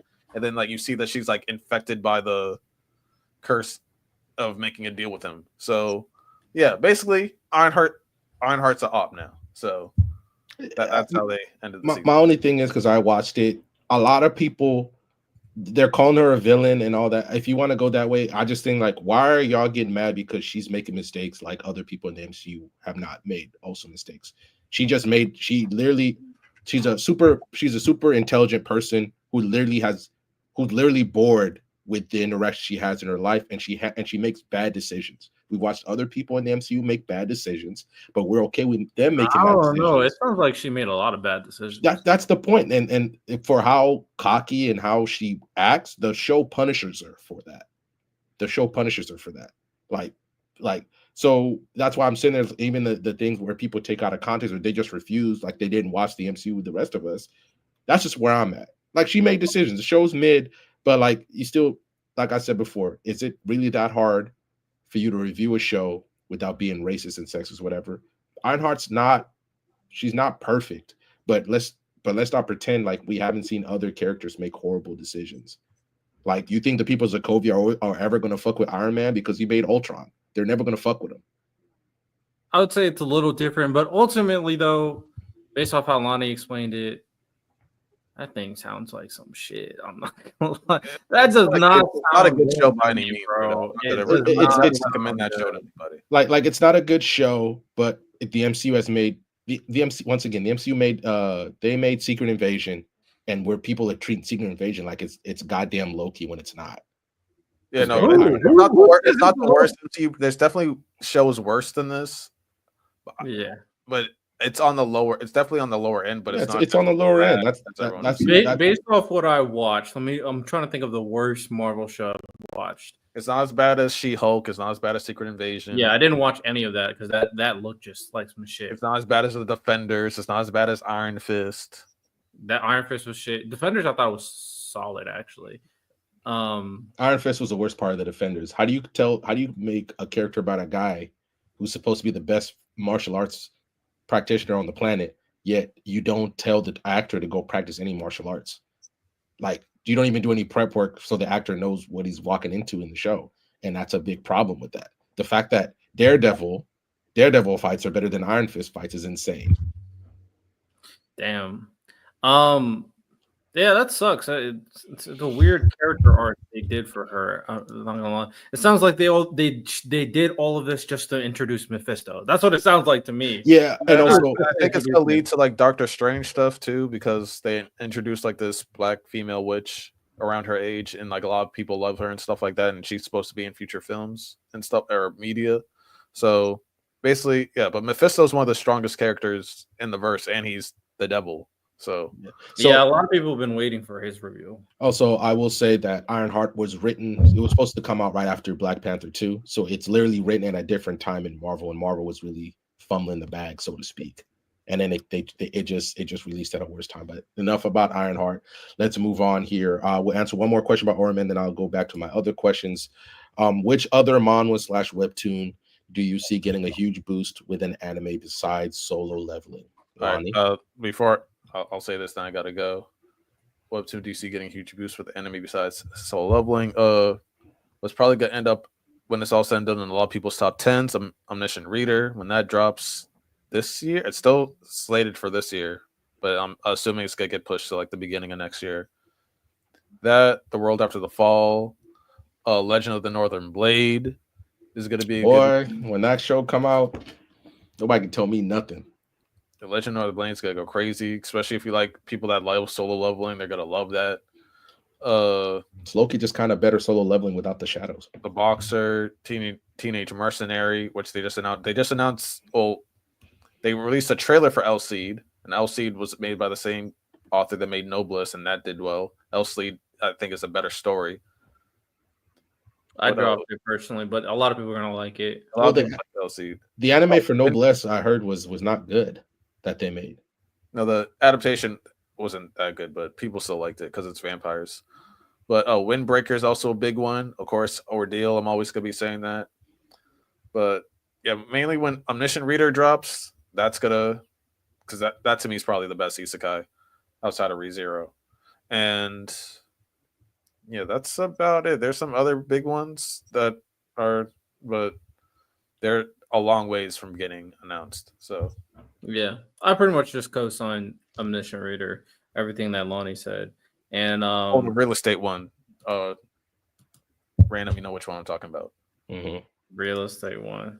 Hey man, just can't wait until Tower God comes back, because that Hell Train arc is going to be beautiful. All right, then we're going to move on to the rest of our questions as Lonnie prepares to leave us. So Ty, I want you to answer this question first. What are some of the best and worst, but we'll start with the best. What are some of the best things about this generation of anime? Best generation of anime. What are some of the best things about this generation? No, I got you. Okay. I think it's far, including manga, right, or just anime. You can do it both, because there's stuff like, for instance, I'll use Mushoku Tensei. Mushoku Tensei, the story was written in 2010 when all the other stuff came out, but it didn't get an adaptation until 2017, 2018. So, or my bad, 2021. So it could include manga too. I think that manga paneling has advanced as far as different types of page layouts. I think that the page layouts are more creative than they were in the previous generation. You know, obviously paneling was great back then. Mm-hmm. That's probably the one of the, 'cause I think storytelling is storytelling. I don't know how much it's advanced per se, but I do think that from a visual perspective, the amount of the different types of pixels we get, I don't think we consistently got those back then. Like as far as like things like fourth wall breaking, which is when characters are outside of like the boundary of a panel, I think that's far more consistent in new gen than it is in the prior generation. Mm-hmm. So it seems like mangaka are just being more creative with that.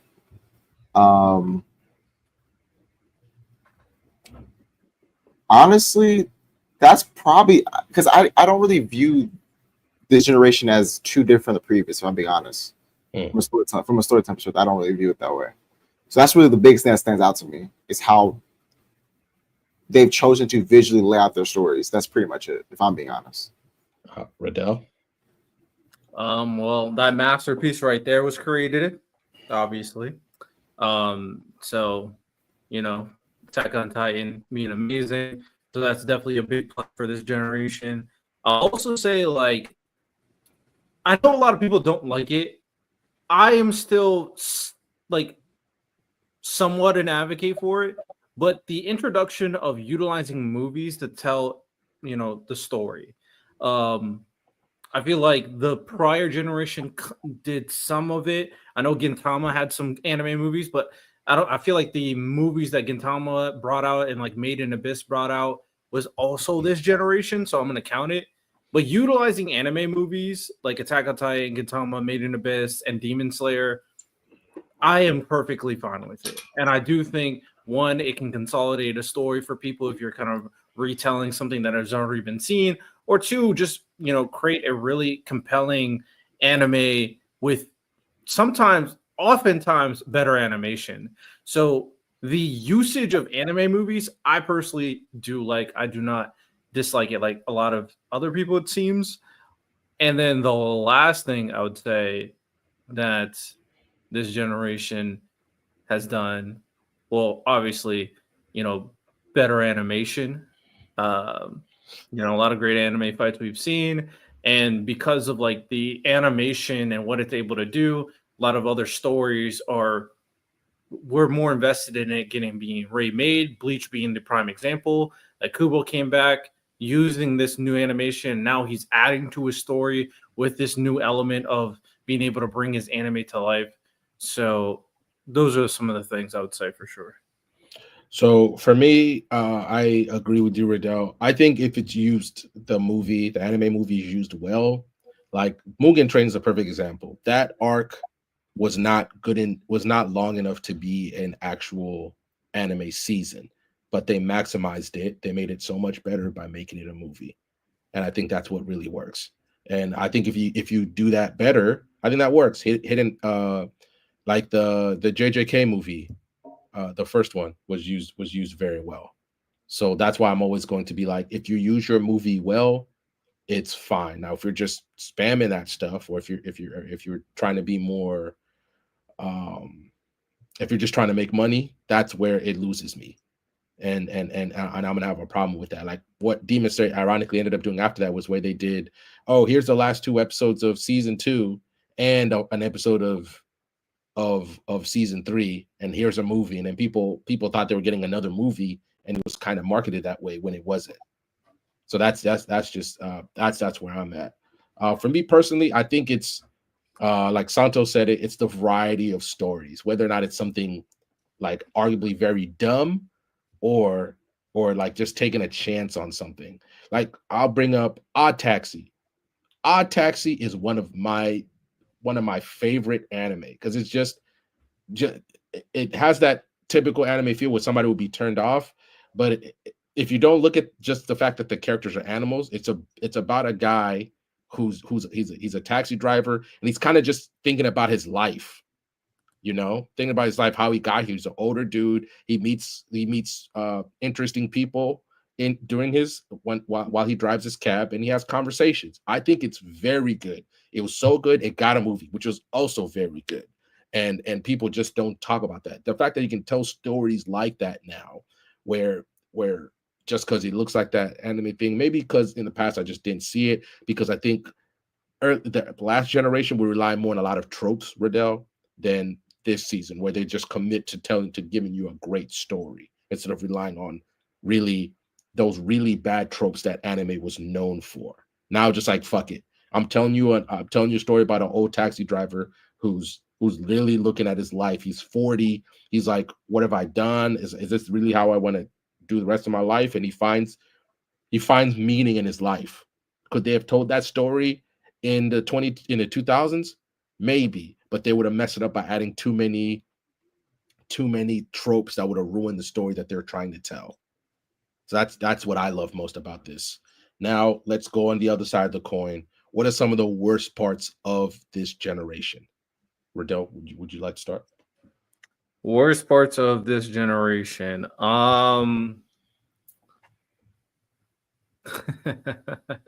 Hey man, I think a lot of them weirdo anime fans are getting kind of bold. I'm just saying, man. I That was is just about to say the fandom. I was about to say the only thing that's really changed about anime is the fandom of anime. These like think about even power scaling. Back in the day, you argue Goku versus Superman or Naruto versus whoever. Those conversations are very different than the ones that now. Now niggas are using fake science that they don't actually understand, and the conversations have gotten so pretentious. It's just not the same anymore, bro. Talking anime is not as interesting as it was back in the day, bro. These things are unbearable. Sometimes it's like hard for people to just like enjoy what they're seeing. Now, yeah, sometimes I like to shit on stuff. Like I like to shit on solo leveling here and there, fine. But I mean, if you enjoy it, go ahead.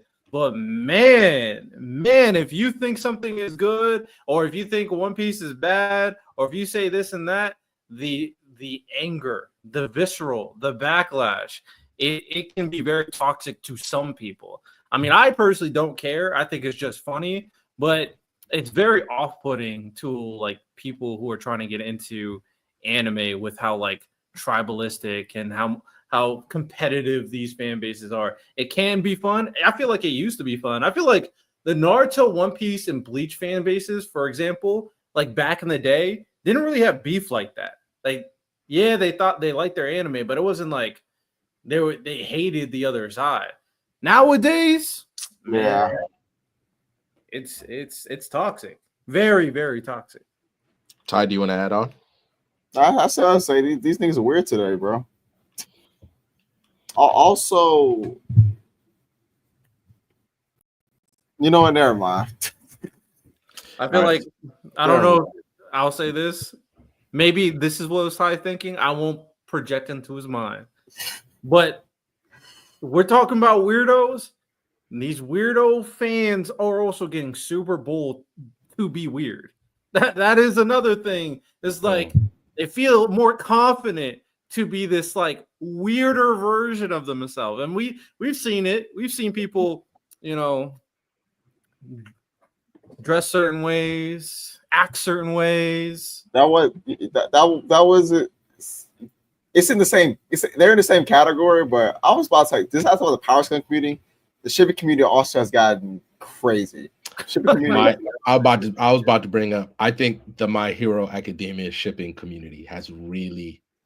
Honestly, that's not even the worst one, bro. But it's one of the worst. But the trying to force the big one, Deku and Bakugo together was so out of pocket, to the point where I'm like, you're ruining it for the rest of us. Like you're making us all look really, really weird and bad. Honestly, the worst one to me in recent that people still talk about, even if it's pre-generation, is really Naruto and Sasuke. And the reason is because you can ship who you want to ship. Let me clarify. To all the shippers out there, you can ship who you ever want to ship.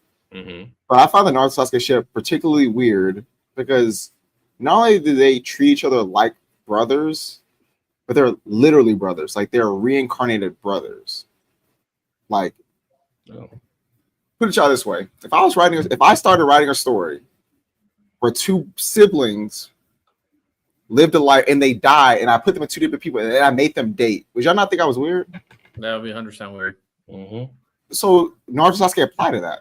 They were brothers in a previous life, and people want them to date. I know people don't think about it that way, but that's why that's how it should be thought about. Bro, people go as far as shipping like even current generation brothers, like Itachi and Sasuke too. Yeah. Did y'all see the current it's like the top ships in Japan, JJK ships? It was like Gojo and Megami. I was like, first of all, I think that's Japan in general, bro. Like I don't want to speak on their culture. I'm bringing up a point that ship is insane. It has nothing to do with them being the same sex. It's like an adult and a child. He raised him like that. Like what are we doing, bro? What are we doing? Oh, one more thing. And to kind of this also touches upon everything we're talking about, but another version of fans becoming too emboldened is like when fans think that they know more than the mangaka, that they think they know what's better for the story than them. And the prime example I will always bring up is the weirdos who were attacking Isayama, the weirdos that were sending death threats. I'm like, bro, what? That whole thing was insane when that happened. You know something crazy is that I came to realization that and this is why I think people should start doing. Because sometimes I understand people wanting certain things, but to be honest, a lot of things that people want, they don't actually want it, but they think they do, but they don't actually. In reality, they wouldn't like that. It's like because their ideas are not as good. And I feel like sometimes people, instead of just saying, "Hey, this is something I would like to see," they have to try to justify it by saying that it's a better idea, right? So, for example, if I say that, "Hey, I want this to happen in the story," I have to instead of me just saying I just wanted to see, I have to tell you why what we got was actually poorly written. Instead of just saying that, "Hey, I just want to see this," because people should be accepting of the fact that sometimes just come out and say, "Listen, man, what I wanted may have been a worse story, but I wanted it anyways," and that's fine. That's fine. You know what I'm saying? Like, for example, an example that I saw was and this is more a kind of a small example, but Deku not losing all for one or one for all. Reason why I think it could have maybe worked, but it's just not as good because of the idea of my hero is about self-sacrifice. That's the theme of the story is what it means to be a hero. A hero is someone that self-sacrifice and helps people in need. Deku sacrificing his power for a villain is thematically stronger than anything that could have happened with him keeping his power. So if you do want him to keep his power, you just say, "Hey man, I want a worse story," and that's fine. You know what I'm saying? There's nothing wrong with that. All right. Anything else to add before I move on to the next question? Yeah, I would say this royal. I mean, of course, fan bases are going to have like negative traits altogether, but I think the biggest difference between a lot of those past generations and this one, very simple answer: it's social media. So a lot of them can kind of feel like their voices are more important than they actually are nowadays. So Not only that, but social media influences people. So a lot of people that probably didn't have these opinions, bad opinions, wherever it can be, social media is a massive influencer. That's why, when I have kids, they gonna stay on they're gonna be on TikTok all the day because that's, what I'm saying, when they developing, it's gonna fry their brain. So okay, all right. So now we're gonna get maybe a little debate. And I know Riddell's gonna stand 10 toes down. What is the best? And I'm gonna just want to stick with kind of the big ones. Obviously, what is the best anime of this generation? the best. Where's the generation started at again? 2010. 2010. That's why basically the start of, I think, when Attack on Titan came out, that was the definitive, like, this is it. We're in something completely new. Now, I thought with AOT. Okay. All right, there we go. All right, what do you think is the worst? If you want to stick to worst? kind of the big Okay, one. so before we go into that, There's so many. I always have a hard time discussing what the worst of something is, because like if something's bad, I'm not gonna watch it. Like that, that's just not gonna happen. So this is not really directed to you, but I feel like I needed to say that. Mm-hmm. That's why I always like focus on like stuff that I watch that I just think is like mid, probably, because I'm never gonna watch a bad anime, but I'll watch a mid anime. So I was gonna add this addendum to it. I'm thinking about the adaptation itself. I wanted to stick to kind of the big ones, the ones that people know. Now, obviously, I spoke about Odd Taxi.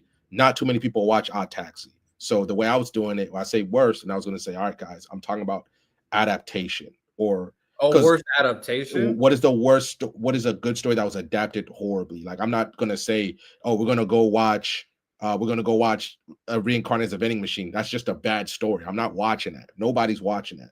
So if you want to, that's what I was going to say. Adaptation or something that was very overhyped that ended up being bad or something happened. That's the way I was going to add on to it. I don't know if Kingdom is part of this generation, but I'll probably say Kingdom. If Kingdom's not part of this generation, then I'll just say like freaking Berserk. Well, I guess Berserk's not part of this generation. Oh, shoot. It was 2016 when they tried to follow. I said Promised Neverland. It's the worst I think it's the worst adaptation this generation. Probably.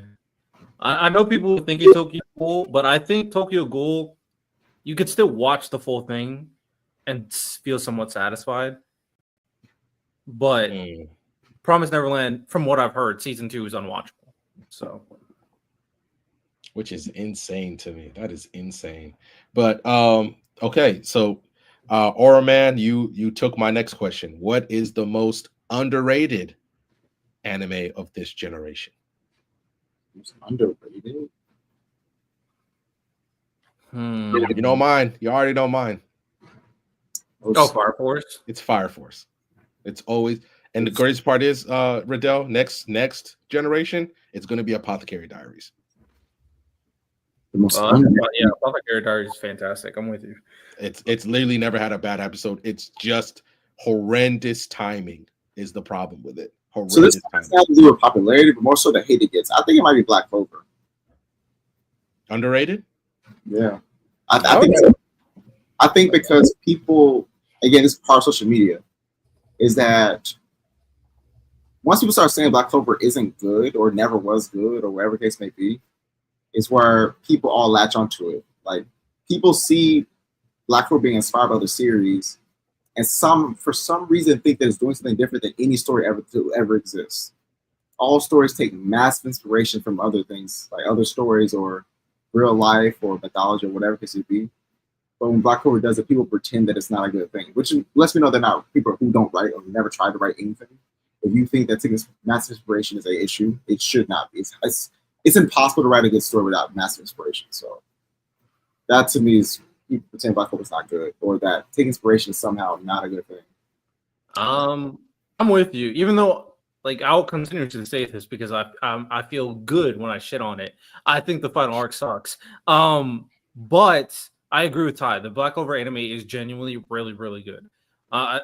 People let the Asa screaming stuff keep them from watching it, but I'll tell you, once you start it, it just keeps on getting better and better and better. Elf arc is amazing, and then this next upcoming Spade Invasion arc is also going to be amazing. I give a lot of credence to that anime only arc they made right before it ends. The one that had the cult. Yeah, I know what you're talking about. Yep. That one. The fact that that's an anime only arc, it's amazing. It's a great arc. The ending could be better. It's just like it gave it a typical shonen ending, but it's a great arc from start to finish for me. I love that. It's one of my favorite of the anime. The movie was good too. Movie is great too. So now overrated. I was thinking about this one long and hard. I know mine. Wait, so I said again?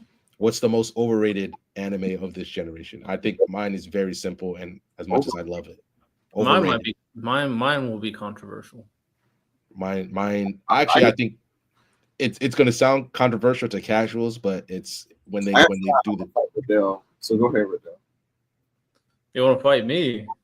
I feel like I'm going to want to. So go ahead. Well, don't worry. I'm not going to say JJK or My Hero.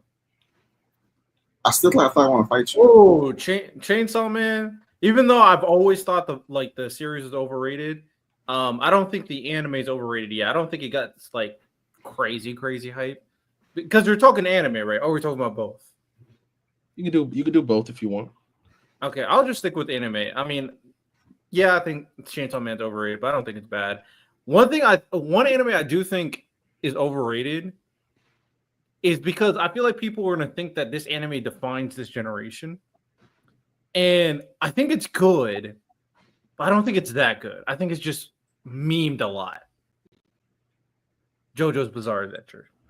I think JoJo's is good, but I do think people think it's like at levels that it's just not because people meme it all the time.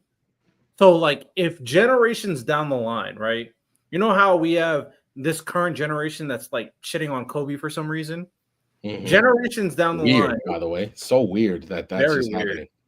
There's going to be generations down the line that have never really been in our generation, so they don't know like how good JoJo's was, but they're going to hear about JoJo's and all the memes like and people talking about JoJo's and they're going to think it's better than it actually was. So I'm going to say JoJo's. Ty? Most overrated of this generation. You're not going to fight me, Ty? I thought you were going to fight me for potentially. Oh, no, I had a feeling. But, you made a good decision. Okay. You thought I was going to say MHA, I bet. No, I didn't. I didn't. Riddell, I just had a feeling that it was gonna be something else I would hate. Okay. You better not say Gintama. Gintama, no one's thinking about Gintama right now. Even though that, if it was your generation, it'd be my pick for sure.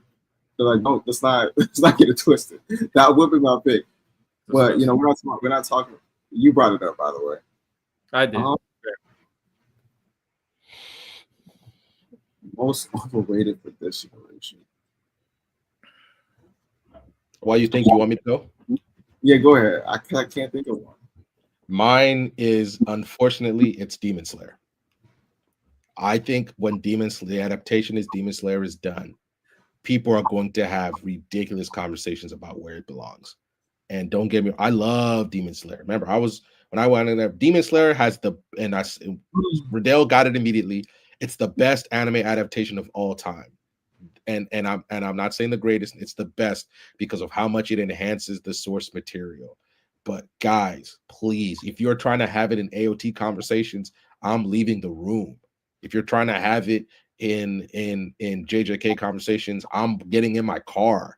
If you're trying to have it in even because I've seen people say I enjoy this more than Naruto. As a guy who just recently watched Naruto, that's blasphemous. Now I'm blocking your number in my car on the way home. Like, it's just Demon Slayer is great. My bad. Demon Slayer is good. The anime is great, but that does not mean that the overall quality of the series is that amazing. It's solo leveling, but for Japan. Like, what's a great answer. Solo leveling, but for Japan. Oh, no, you're about to say. Just on this Solo Leveling, and I haven't even watched it. I want to say Solo Leveling will be my pick based on everyone else's on this panel that's usually here, what they say about it. So I'm speaking for them. I'm speaking for the randoms of the world. I'm speaking for the Riddels of the world, the Lonnies, Miles of the world. I'm speaking for them. I'm their voice. I'm Miles's voice when he's not here. It is Solo Leveling. Now, my pick from series that I'm currently watching right now. Now, this series is interesting because it's not bad, but the concept people were putting it in, off of it not even being finished, was asinine. That's fucking Freerun, bro. It's pretty good. I would say it's like, solid so far, but talk about one season is an AOT conversation, enough. See, that's where Riddell and I would fight back against it. It's better than Fullmetal Alchemist off one season. No, that's where Riddell and I maybe you can add on to it if I'm speaking against if I'm speaking too much for you, Riddell. But we loved season 1. It's amazing. But for instance, and obviously we would troll and say, oh, like it survived the Full Metal Alchemist fans backlash on my anime list by still being, it's technically right now still ranked the top anime of all time. Number 1. Yeah. No, but now just because it's a great season 1 and we're projecting, like I could easily be wrong. There are great, from what I've seen of the manga, there are going to be some great arcs. But once that is transitioned, also the fact that for just basically a year, the manga just stopped. Nobody knows what's going on. People are just doing what they usually do when this happens. Okay, the mangaka's sick. Nobody knows. So I can see why you say that. Now, Freerun had a great start. I have great expectations for it, but I'm not going to say after one season say, oh, it's just as good as AOT, which is insane.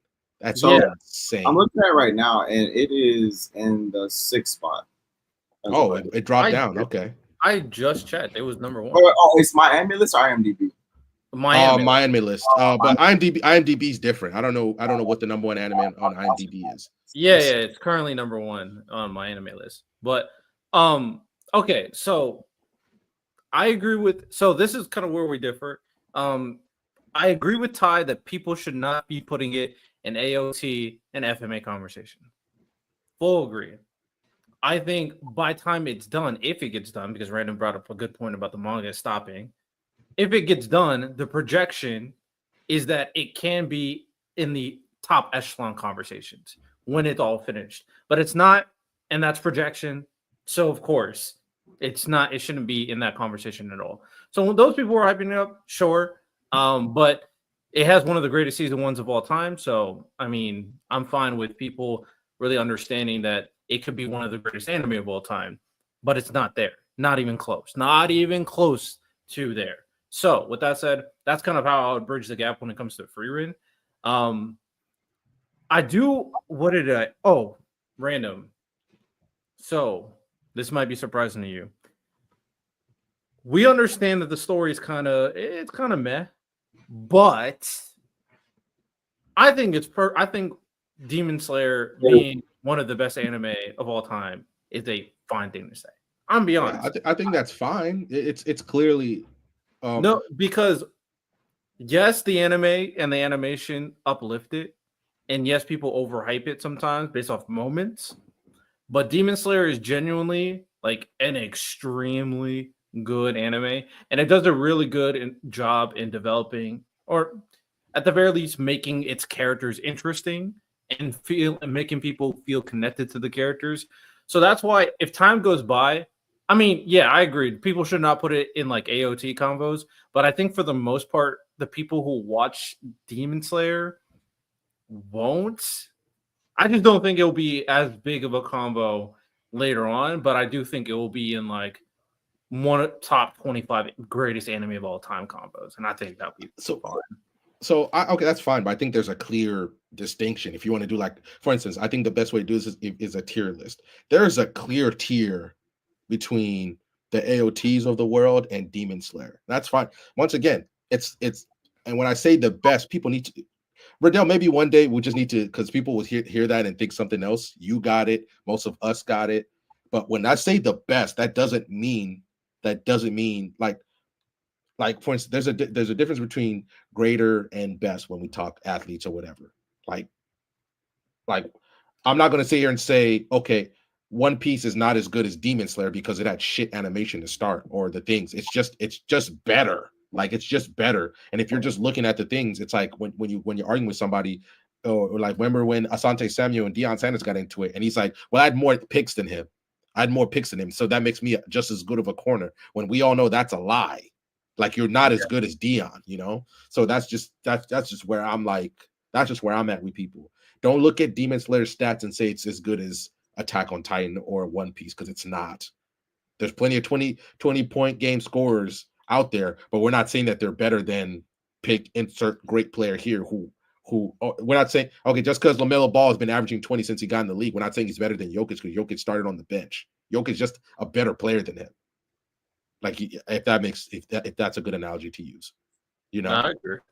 So that's just where I'm at with Demon Slayer. Like, and I love it, but I have to push back as an ardent Demon Slayer fan against people who want to say it's in a different place. If you want to rank anime adaptations, now we could start having conversations because that's different.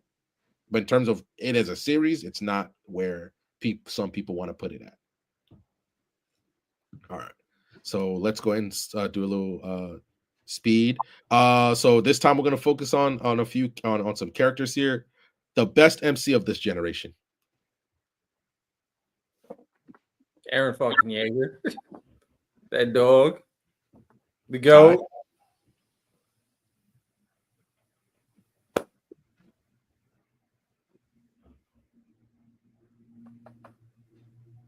Put the Jaeger's hat on. Put it on. All right, there we go. All right. The worst MC of this generation? Maybe Rudius.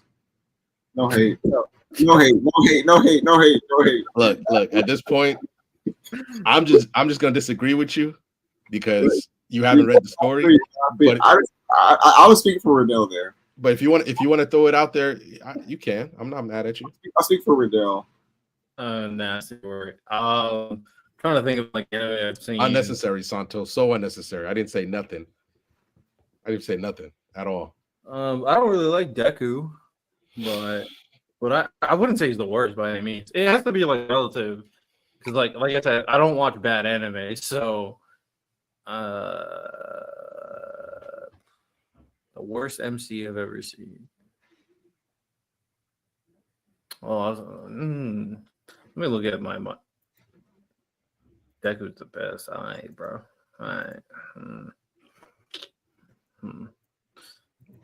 I don't like Denji, but I don't think he's the worst. I think Denji's fine. Denji's a great character. I'm just even right now with part 2, like, what are they doing, man? Like, Ty, what are they doing with Chainsaw Man Part 2 right now? They're doing a great job. I'm not gonna lie to you. Like, to be fair, there was a part where I was like, all right, I'm done. Like, I'm done. Like, I'm gonna come back after a few chapters and binge this, because I'm like, right now it's not even Denji. It's like the story around him sometimes really hurts him. But I feel like people are gonna go back and look at Denji and be like, damn, he was really good. He was a really good MC. Bro, I don't know who the worst. The worst is tough. The main character for Oshinoko, because fuck that anime. Or the main character for Heavenly Delusion, because fuck that anime too. That's true. So we're gonna switch it to underrated. I have my pick for underrated. Underrated MC. Underrated. What does Ty got? Probably Itadori. Thank you. I was gonna say UG as well.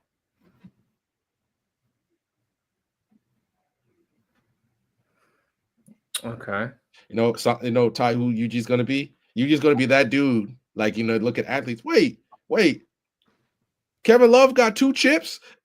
Like, he's gonna be that dude where they look back on his career and be like, "Damn, Kevin Love was that nice." Yeah. And I'm not. I think people are gonna look back on UG and be like, "Damn," because the fact that the mangaka didn't like him, and the fact that people like love Yuta to the point like Lonnie slanders Yuji at every opportunity to pick up Yuta, and I'm like, don't y'all act like Yuji is straight chopped liver when he's not. He's not cooking? No. All right. No. See what I mean, Ty? See what I mean? That's crazy. Hey, can I count Mao Mao? I'm not mad at Mao Mao, but I think Mao Mao is going to be next generation. That's why. Yeah, Apothecary Diary is really good. Really good. I started watching it. I like the politics, and I always love me some smart MCs. The one that use their brains. Politics. All right, I'll say this one since it's a new series. Yes, the manga's finished, but the anime just got here. I'll say fuck, I haven't forgot his name. Hold on. What's the anime? Mission Yozakura Family. I don't know. It's been a while since I've seen it. Tayo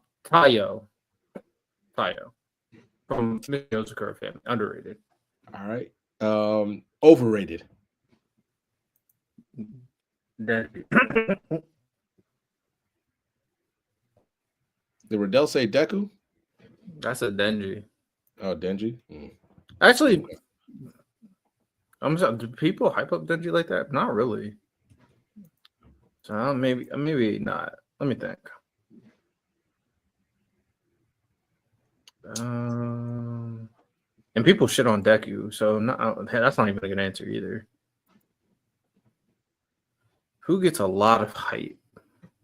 Sun Jinwoo. Santo, you got it. Sun Jinwoo. Unless I can't use Sun Jinwoo. All right. Ty, you got an answer? I'm side with Riddell. All right, then we got a couple more questions left.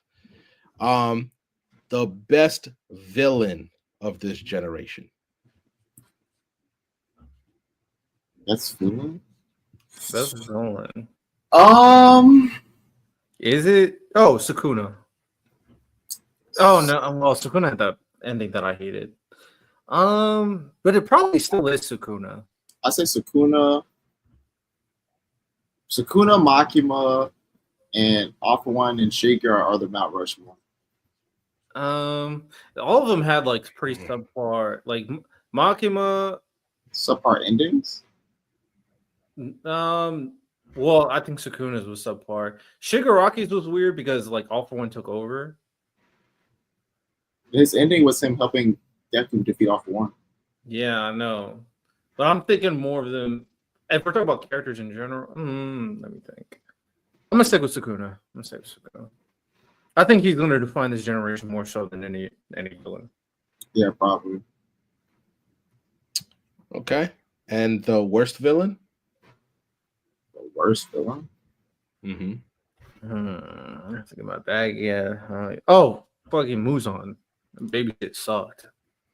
Boy, if this adaptation could really change how people look at him, and these movies could really change how people look at him. Ooh, boy. Dude was he was a fucking scared of a grown ass man. And then he turned into a baby. Like, Jesus. All right, then. So I wanted to ask this question. Oh, did you have something, Ty? Nah. Okay. So this one is just a random one, and then this will be the last one. The best and worst character. Just somebody that you really liked. So who is like the best? Who do you think deserves a lot of love? A character that came out of this generation. Or your favorite? Our favorite characters? Mm-hmm. Well, obviously Eric. Well, in terms of just keep the main characters out of it. I'm mainly kind of dealing with just sides and whatever. Just my favorite character of this generation. Mm-hmm. Well, his is easy. I already know the answer, Ty. You don't gotta be suspenseful. Who? Bakugo. It was either between Bakugo or I think Gojo's fire or All Might. But I go the GOAT, man. Shout out to you, Ken. Naruto is overrated. Oh, he's coming out the smoke now. Okay. Spurs Dynasty loading. Bro is doing everything he can right now. I mean, they could. They got a really good squad moving forward. Spreading propaganda. Okay. This is hard. I don't really know. I'd have to really think about it. Because, like, obviously, the easy answer for me is always going to be the main character, Aaron.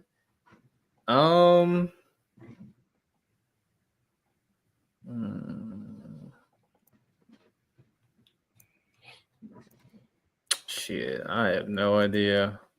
I'm drawing a blank. Do you have one right now? Just pick Bakugo. No. I'm good. I'm good. Me, ironically, I've kind of going back and watching Fear again, getting ready. It's Stark. Well, Fern and Stark. I love their dynamic. They're so good. They're so good together. They are so good. Bakugo better. For now. Forever. There will be a day on Earth where Fern is better than Bakugo. I can tell you that much. That'll never happen. I'm sorry. It's never. Boy, we're gonna have an awkward conversation here in a few years. I'm so certain that's never gonna happen. Okay, man. Tom. Can't wait, man. I do really like Fern. I just need more from him for me before I put him anywhere. That's why I put him as a package, Riddell. I respect that. For agenda purposes, I really don't know, but for agenda purposes, Naki. That's crazy. Yeah, right. I don't know who else. Oh, that's right. I deleted Butterfly. I got it. I wanted to do sports anime. Obviously, there's Haikyuu, Kuroko no Basket, Blue Lock, Do you think we got the greatest? This is something I wish Santo was here for. Do you think we got the greatest sports anime of all time in this generation? Yeah. Ace No Diamond. Obviously, that's a Santo thing that he rides for. Yeah, Ace is good. I dropped it personally, but Ace is good. I mean, right now the contenders for best, I'm fine with putting Ace in that combo, Haikyuu and Blue Lock. I Unless, think go ahead.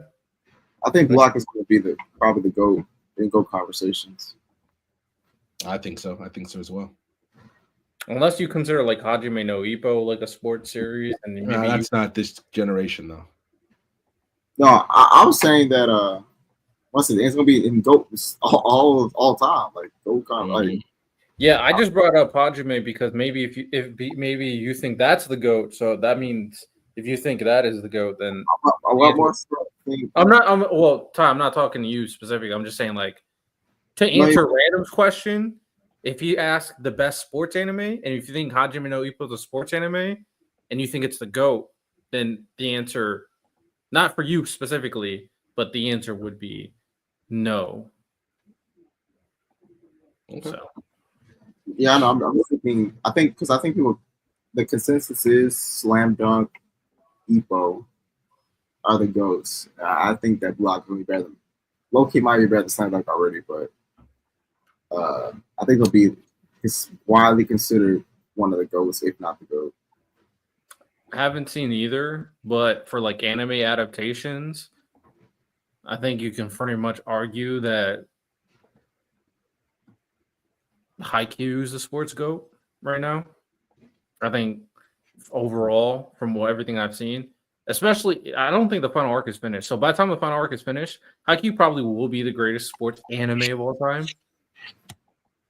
And then I'm not gonna hold you, Riddell.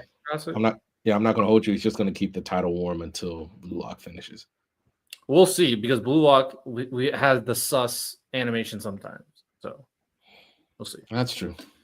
All right. Anything else you guys want to add? Any other lingering thoughts or you want to talk about this generation at all? If not, we're gonna move on. No, I'm good. All right, then. We're gonna move on to. We forgot to do it last week. We're gonna do it this week. Our monthly Q&A. I call them monthly mentions because I think that's a cooler name than just doing that. We got a lot of hot takes. From you guys this week, plus a few other things. Hold on, let me make sure I got it right. Oh boy. We're gonna start with the first one here while I get everything ready. Alien versus Predator on our Discord. Shout out to y'all. Make sure you join the Discord. We be having a lot of conversation on there, especially now that I'm gonna be in the voice chat a lot, just kind of vibing, doing stuff for the podcast, working. We had a great conversation yesterday when we talked about obviously the Drake stuff. We ended up talking some Kobe stuff. I don't know why, Riddell, Kobe's been getting this much hate. T-Mac, you couldn't get out you couldn't even make it to, you couldn't even get out the, could he not? He never made it out the second round, right? Never made it past the first round. Yeah, you never made it past the first round, but you're saying with Shaq, you would have won? You mean Shaq would have hard carried you, but let me stop. I don't want to disrespect I think he will. So here's what I think. I don't think the premise of what he said is crazy. I actually don't think it is. I think that people took that as him saying he's as good as Kobe when that's not what he said. He said, do I win a championship? Do I think that he wins one championship with prime Shaq? Yeah, I do. That doesn't mean he's as good as Kobe. Like that. No, I think it's also just the fact because then also Jeff Teague right afterwards went crazy. I think that people took that out of proportion. You know what I'm saying? Mm-hmm. Like for example, I think that if you take like the KD Warriors and I put Dame there instead of Steph, I think they probably still win a championship. I don't think it's as good as Steph though. That's not. Yeah, I think people overreacted. I'll be honest with you. With Tracy Gray, specifically with Tracy's comments, I think maybe I would have to relook at the quote. I think if you gave him like, if you're good faith with it, I think you're probably right. But if you believe that his intention to say, like in general, that a lot of Kobe's success was due to having Shaq, then that could be a little disingenuous. I guess the biggest issue people are having is that every time people want to bring up a comparison, they bring up Kobe's name for some reason. No, sure, but I don't. The quote wasn't even about Kobe because they were just asking. The point was like a large part of your success is due to your teammates, and he's saying that let's say he just an example was let's say I play with Shaq. Do I win a championship? The answer is yes. You do win one. I don't think his intention was to say diminish Kobe. I don't think so. Now, if you want to, and it also makes sense because he played in that time. So he saw them, he was seeing the best team. So his question is, if I'm on this team instead of Kobe, so they're comparing them in the early 2000s, could I do what he did? And I think, or at least win one.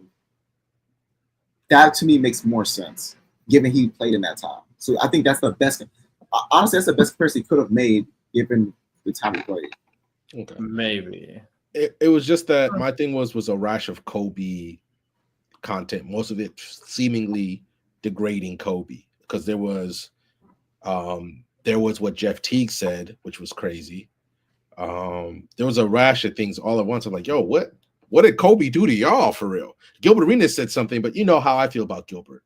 So I'm always going to take a lot of what Gilbert says with a grain of salt. Like, so even with that, I feel like people. This is my problem. I feel Well, like to be fair, Gil did take back his statement by saying he shouldn't have called Kobe a Scottie Pippen. He took it back. He took that back. that's fine, but I don't because at least what I saw. I don't know if y'all seen what he said when him and Draymond responded to him. Draymond was tripping. I saw that. I feel like people, because the premise of this, it comes from the My Name podcast, where LeBron said rings are not the end all be all. People took that quote and translated it to rings don't matter, and that's not.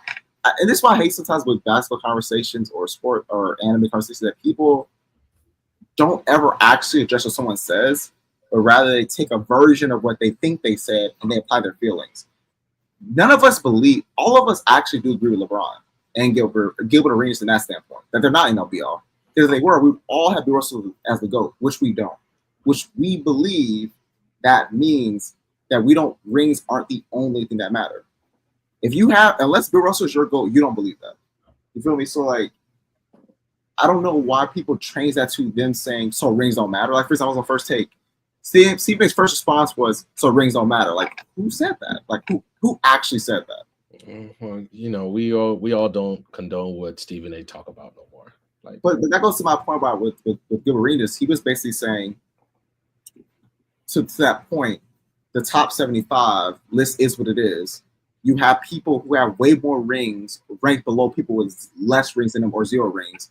Why is that the case? And then Draymond's response is, well, you guys aren't champions. I'm like, that doesn't answer my question.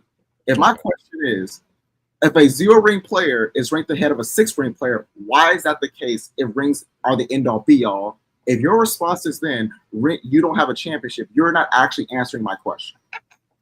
Yeah, Draymond was being a bit petty. Like that doesn't, because I think this can actually be good dialogue for the basketball discourse. Like, hey, Damian Lillard is ranked ahead of Klay Thompson. We can actually have a conversation about that. But saying, well, since you have a championship, don't talk about it. I'm like, then so none of us up here should talk about it. None of us have rings. That makes the point that makes the conversation disingenuous. Well, for example, for Draymond, Bron is your GOAT. Bron has less rings than Jordan. So you agree with Gil, but you don't just answer the question. Why do you rank a 4-ring player in LeBron ahead of a 6-ring player in Jordan? That maybe you don't like the example, maybe you don't like that Gil said it, but that still does not answer the question. Well, if I remember correctly, when the top 75 list came out, I mean, Klay Thompson, a lot of people were saying that he was slighted. Like, Anthony Davis should not have been on there yet. If there's a top 100, which there will be 20 years from now, he'll be on there. But to put Anthony Davis for the Klay Thompson, I know Klay Thompson is a big snub. I feel according to a couple other ones, but at that point, so hold on. At that point, when the list came out, you were saying that AD was higher in the NBA pecking order than in the NBA history than Klay Thompson was. Yes. Based off their criteria, No, based off their criteria, because Gilbert Arenas kind of explained it. He said that they go based off the resume pretty much completely to What? determine the. That's what he said. No, So no, no, they- no, no. I'm listening to what Leroy said in the comment.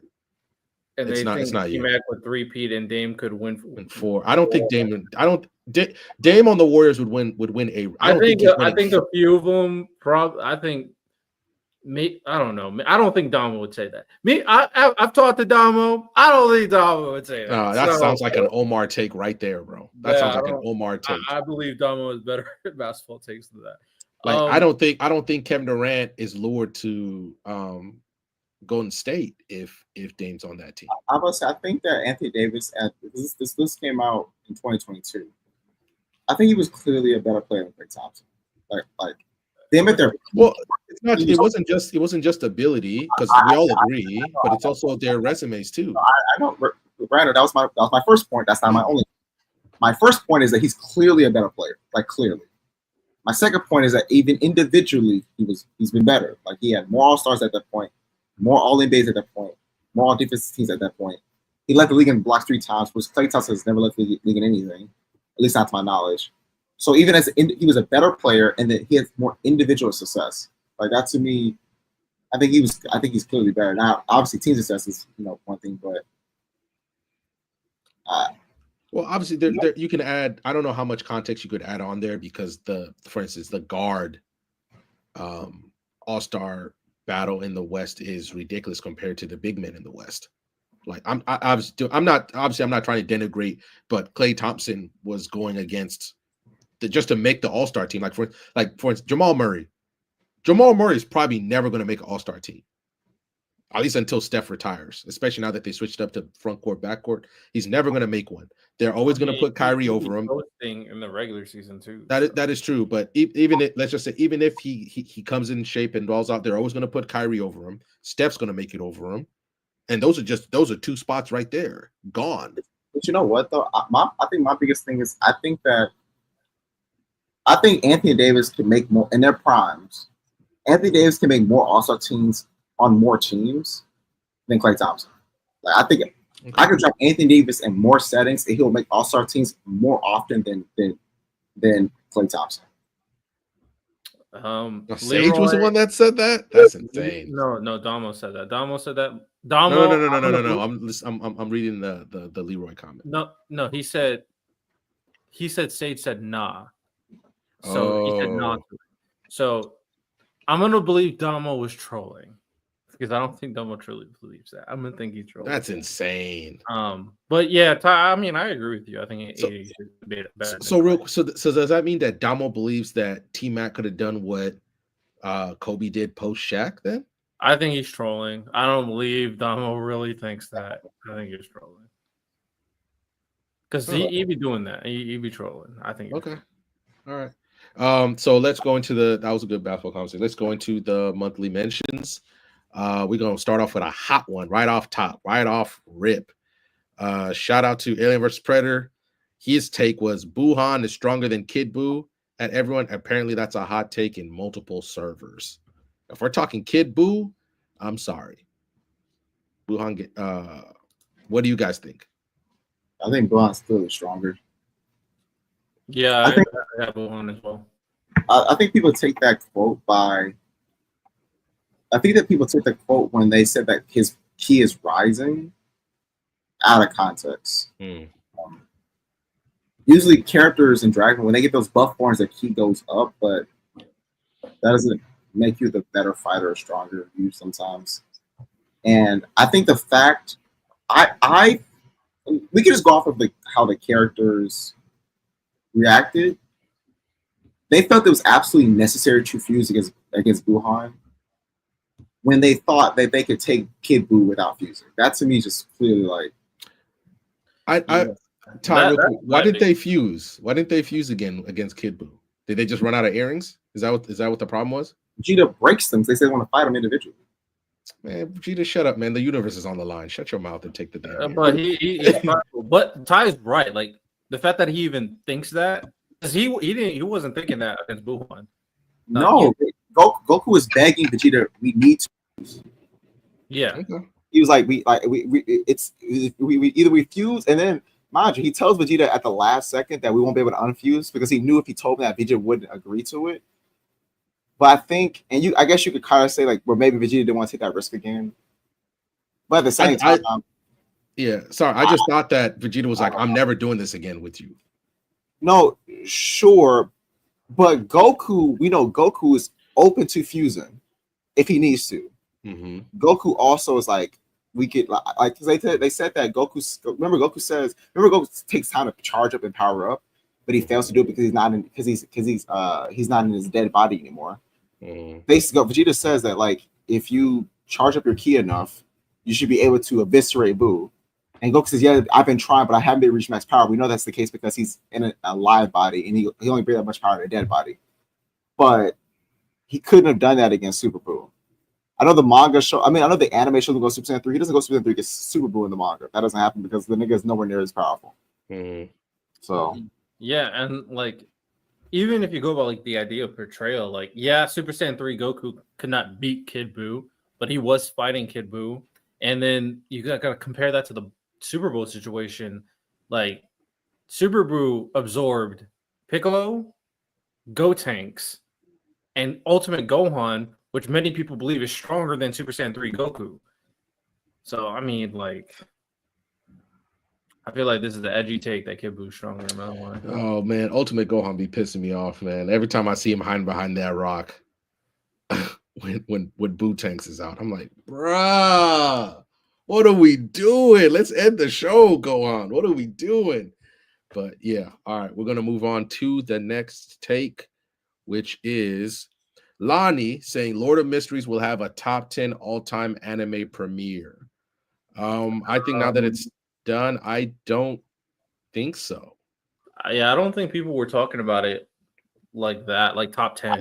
these did not care about that drop. I ain't gonna lie.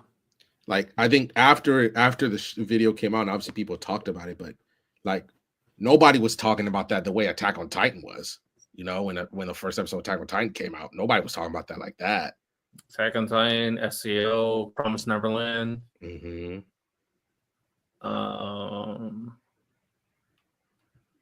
I don't know. I would have to really think about some other ones. I don't know. I just don't think, in general, people were talking about it like crazy. It was very good though. All right. The next one up by Sode no Shirayuki. Light Yagami is a fraud. How's he a fraud? Oh, That's what I'm trying to figure out. That's what I'm trying. He No, just said that. I don't know either. I was like, I'm gonna need you to beat L. So yeah, I'm gonna need you to figure. I need you to add on more to that so you can stand on it 10 toes down and nobody mistakes what you're saying. the only claim you can make about him being fraudulent that would, I guess, make sense. I'm not saying I agree, but that would actually like have a connective tissue to the statement is him being fraudulent because he's a fraudulent genius, or he had a fraudulent win over L. And I mean, I don't think he's a fraudulent genius, and I think he just outsmarted L. And he had a cheat code, to be fair, with the Death Note, but he used it. Mm-hmm. All right, so we got a couple wrestling ones. So Ty, if you wanna sit this one out, Roman Reigns has become one of the most overly gassed people in all of professional sports, and I'm not gonna hold you. I think Menace. The tribal chief. I think Menace is cooking. The tribal chief is not overrated. Tribal Chief is overrated. No, it's not, Matt. You want to know why? He didn't say overrated. He said overly gassed. I don't know if that's different. Overly gassed. Nah. I think Menace is right. They're gassing. They're gassing the. As someone that doesn't watch WWE and I still know about him, he must be goated. That's how you know he's overly gassed. You know what I'm saying? I don't believe in that. I like Roman. I wish I watched him while he was like doing his tribal chief stuff, like at the beginning. Oh, he was cooking, Riddell. He was cooking. Yeah, I wish because I wasn't watching wrestling at that time. But like sometimes I'd be like, why is he like consensus top 5 for some people when he had such a bad like downfall as the big dog? Mm-hmm. And then also when we think of like a lot of his title reigns at the very least for like the last 2 years, and also now, dude misses a lot of time. And it's just, I get it. Roman Reigns is great, but some people think that Roman Reigns is like so big, he's bigger than everybody else that WWE needs him. I'm gonna be honest, they don't. But I want Roman Reigns to be there. But some people think he's like larger than life. So I like Roman Reigns. Don't get me wrong, but I do think he's overly gassed. All right. The next one is by Prodigy, and Riddell highlighted it. People like to shit on Logan Paul, but he could be the next Miz if WWE play their cards right. I think he could be better than the Miz. He's such a nasty heel. You just gotta let him cook. The heat he would get with the title, and I understand it's the Miz. The Miz is severely underrated, but I think he could be even better than the Miz. They just got to pull the trigger. I think he can be a bigger star than the Miz. I don't know if he can be better than Miz. He's a better in-ring worker than the Miz for sure because he's so athletic. But I think his promos are pretty one-dimensional. Like he says pretty much the same stuff all the time. The Miz promo game is one of the greatest. Elite work by the Miz. Yeah, so I don't know. I have to see if Logan has some variety compared to like the Miz. So we'll see. Okay. And then let me move on to the next one. WWE has the worst online sports fan base. They cry and complain about everything. Them niggas never happy. And you're right. You're absolutely right. I think the American WWE fan base is horrendous.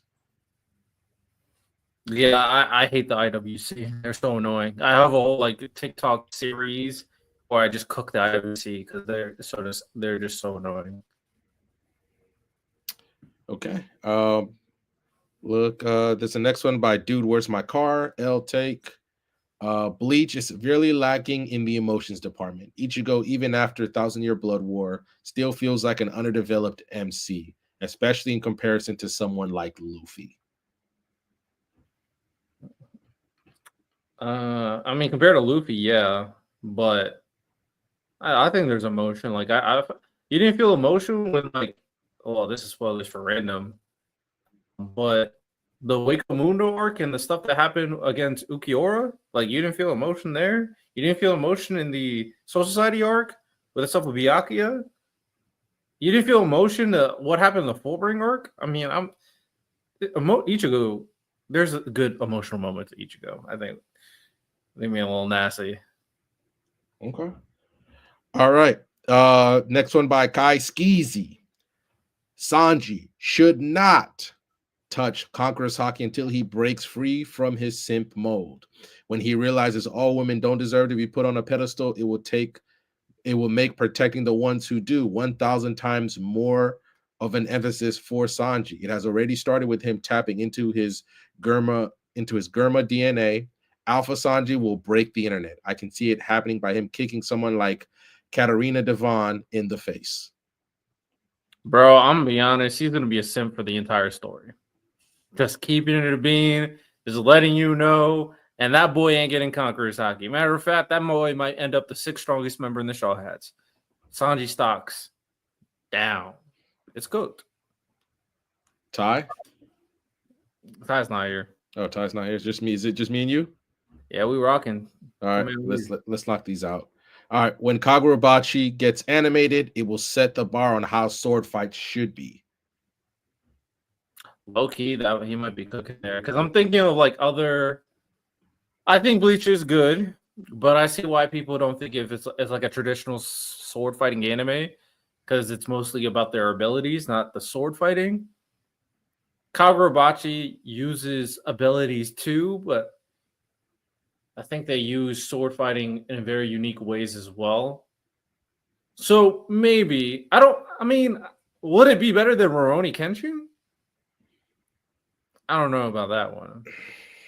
Would it be better than? I'm trying to think of like other popular Samurai Champloo, right?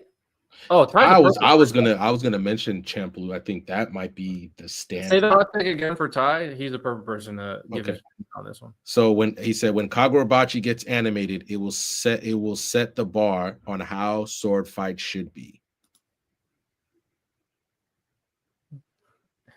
Okay, I said I praised Kagurabachi, don't worry.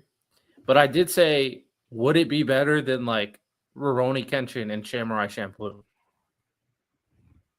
I was gonna say I think In terms Champloo of for the me. sword fighting, the sword fighting guy. Oh my lord, I think so. I don't know. See, I personally like Champloo fights better than Y'all don't read Rurouni Kenshin, Kagurabachi, man. but I've read yeah, a lot of it. How much you read? I read up until they are looking for his daughter. You don't That's a get lot, isn't it? That's a You- lot. it. You don't get it. Okay. All right. You just don't get it, bro. I just don't get it. You don't. okay, All right. all right. Let's keep I going. agree with you, Beast. I don't understand why people hate on Bleach. So Prodigy said Lil Wayne's albums are not as good as his mixtapes. I mean, Man, the Carter 6, kick that shit out, burn that shit in the fire. But I mean, is there a bad song on the Carter 3? I don't think so. I don't know. I don't pay attention to albums like that. I just listen to But songs. he's right. There was an era where if Lil Wayne made a mixtape and he chose your song to rap over, you're cooked. He immediately made a better version of your song, especially with your beat. He might be cooking. Chat, is he cooking? Because I don't know. I'm not a music head like that. Yeah, I wish Santo and them were Santo or Miles was here. All right, let's move on to the next one. I love Lil Wayne, by the way. Top 3, one of my top 3 favorite artists. He might be the GOAT. I'm not gonna hold you. There was a moment in time, man. Whether it was a feature or his own songs, everything he touched was gold. All right. Okay. So next one by Hoops. Hot take. Sasuke should have easily killed Naruto in their final fight, especially after he received the Susanoo amp from the Tail Beast. Instead, they made them do an all-out clash to reset the fight. What? Naruto in the fight, especially after he revived the Susanoo. I'll read it again. Hot take. Sasuke should have easily killed Naruto in their final fight, especially after he received the Susanoo amp from the Tailed Beasts. Instead, they made them do an all-out clash to reset the fight. So, yeah, Sasuke got amped by the Tail Beast. You realize that Naruto got amped using his Sage mode, right? From nature energy. That's how he was able to equate it. Like, I don't also easily beat Naruto. It's wild. I'm just going off what the man said. Yeah, I don't know about any of that. I don't get that point. I don't get what you're trying to say. I feel like it's as simple as Sasuke got amped. He was beating up Naruto. Then Naruto used his 9-tail freaking avatar to gain a whole bunch of fucking sage nature energy while also being a six pass sage at the time. So, and he was able to equal the fight at that point. All right, we're gonna move on to the next one. This one's by Santo. Takopi's original sin is only one episode in and might be a bigger strain on your mental health than Berserk. I haven't seen it. Lonnie and Santo obviously have, and they've been telling me I need to watch it.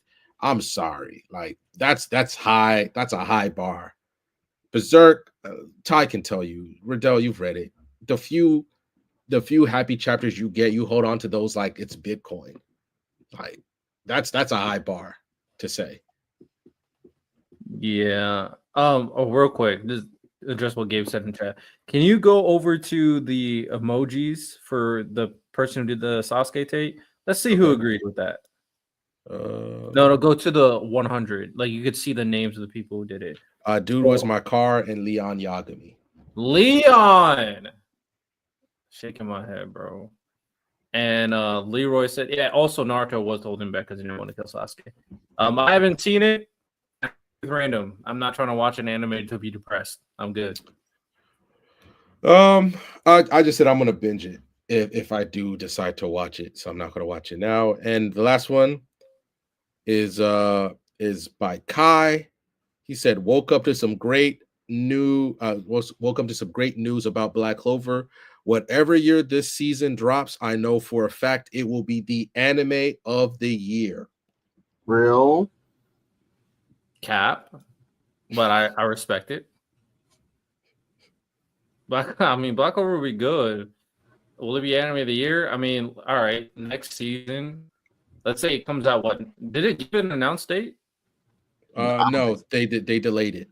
It was supposed to come out next year, but they delayed it. So let's say 2027 is the year. I don't even know any anime is coming out in 2027.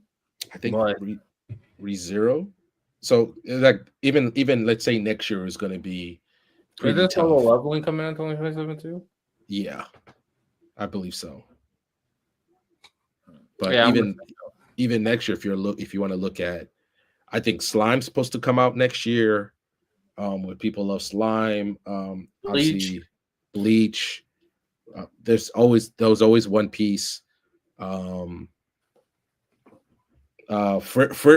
know you could people say, but when Frieren comes out, that's going to be a contender. Sorry, I thought I closed the thing. But yeah, that was the last hot take. But Frieren's gonna take some votes from it, and there's always that random anime that we don't know that's gonna get a lot of love as well. So I mean, look, I don't get me wrong, I want Black Clover to be good, but to say it's the anime of the year, that's gonna be interesting. Yeah, it's gonna be tough. I agree, Kyle. It's a great piece. That's why I'm like, this is gonna be a very good art. But depending on what it competes against, like if it competes against Bleach and what Bleach has been doing, I don't know how it's gonna be better than Bleach. And then I don't. Which series? It's about Black Clover. Black Clover's next arc. And if we're talking about like Bleach's finale or Fire Force's finale, it's just gonna have a lot of comp. At the very, it's gonna have a lot of comp. Well, that's it for me. Unless you guys want to add anything. Oh, do you want to go to the YouTube? Oh, that's right. For the Q&A. Yeah. Give me a second. You can viewers can now post stuff on our thing. Yeah, there's a community tab. Wow, look at that. While you guys set that up, while I go to the place where you guys want to just add a little something. Well, I'll do this game and then this quick segment, and then we'll end it with the Q&A. Real quick, peak versus mid. I'll only do 3 sections, so very simple.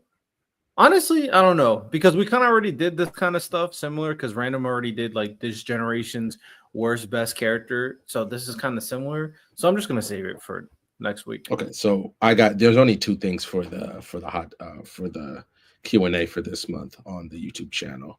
Both of them by the same person. Shout out to OG No 45. Would you rather watch One Piece with Usopp as the MC or watch Dragon Ball with Krillin as the MC?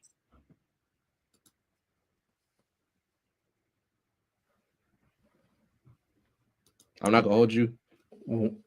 From what I've seen of Usopp so far, he really pissed me off. I'd rather watch his Krillin. But like Krillin?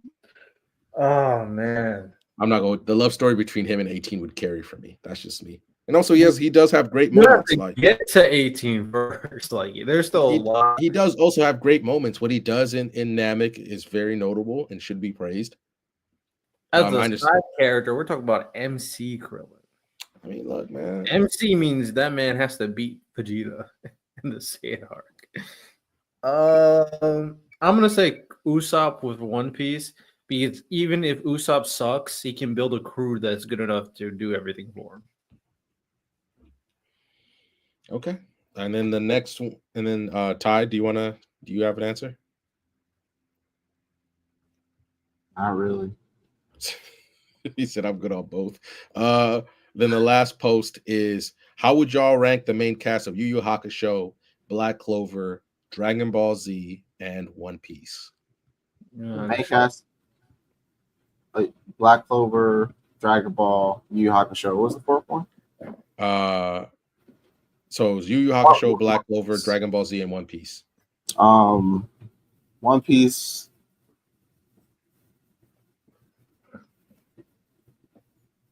Who's the main cast of Black Clover, really?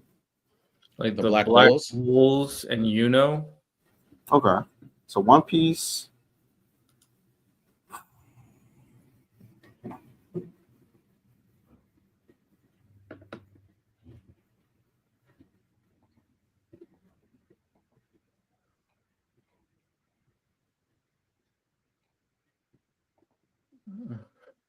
I'll put Yu Yu Hakusho 4, but No, don't. I'm Damn. gonna say don't let Kent find out. I More Yu slander, Kent. What are you gonna do about it? that's not slander. Just these other three series are just better, but dang. Dragon Ball or Black Clover. First main cast. I'll probably say Dragon Ball 2, Black Clover 3, Yu Yu Hakusho 4. I think yeah, okay, whatever. I would go One Piece 1. I would go Black Clover 2. I think the Black Bulls is one of the best anime groups of all time. Dragon Ball Z.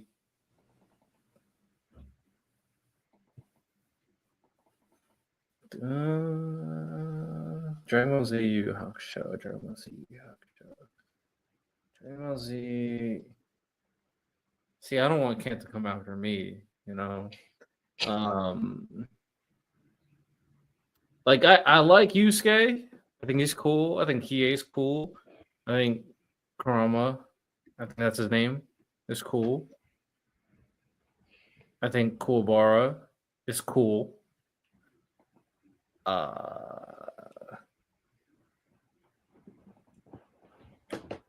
I like Gohan. I like Vegeta more. I like Goku more. I like Trunks more. Piccolo is better than most of them, bro. The Piccolo's better Orformer than who? himself. Piccolo's better than who? Name some names. Hiei? Mm. You Piccolo don't better than EA. You don't disagree with that, by the way. You agree with me. You do. You agree with me. Piccolo better than EA, man.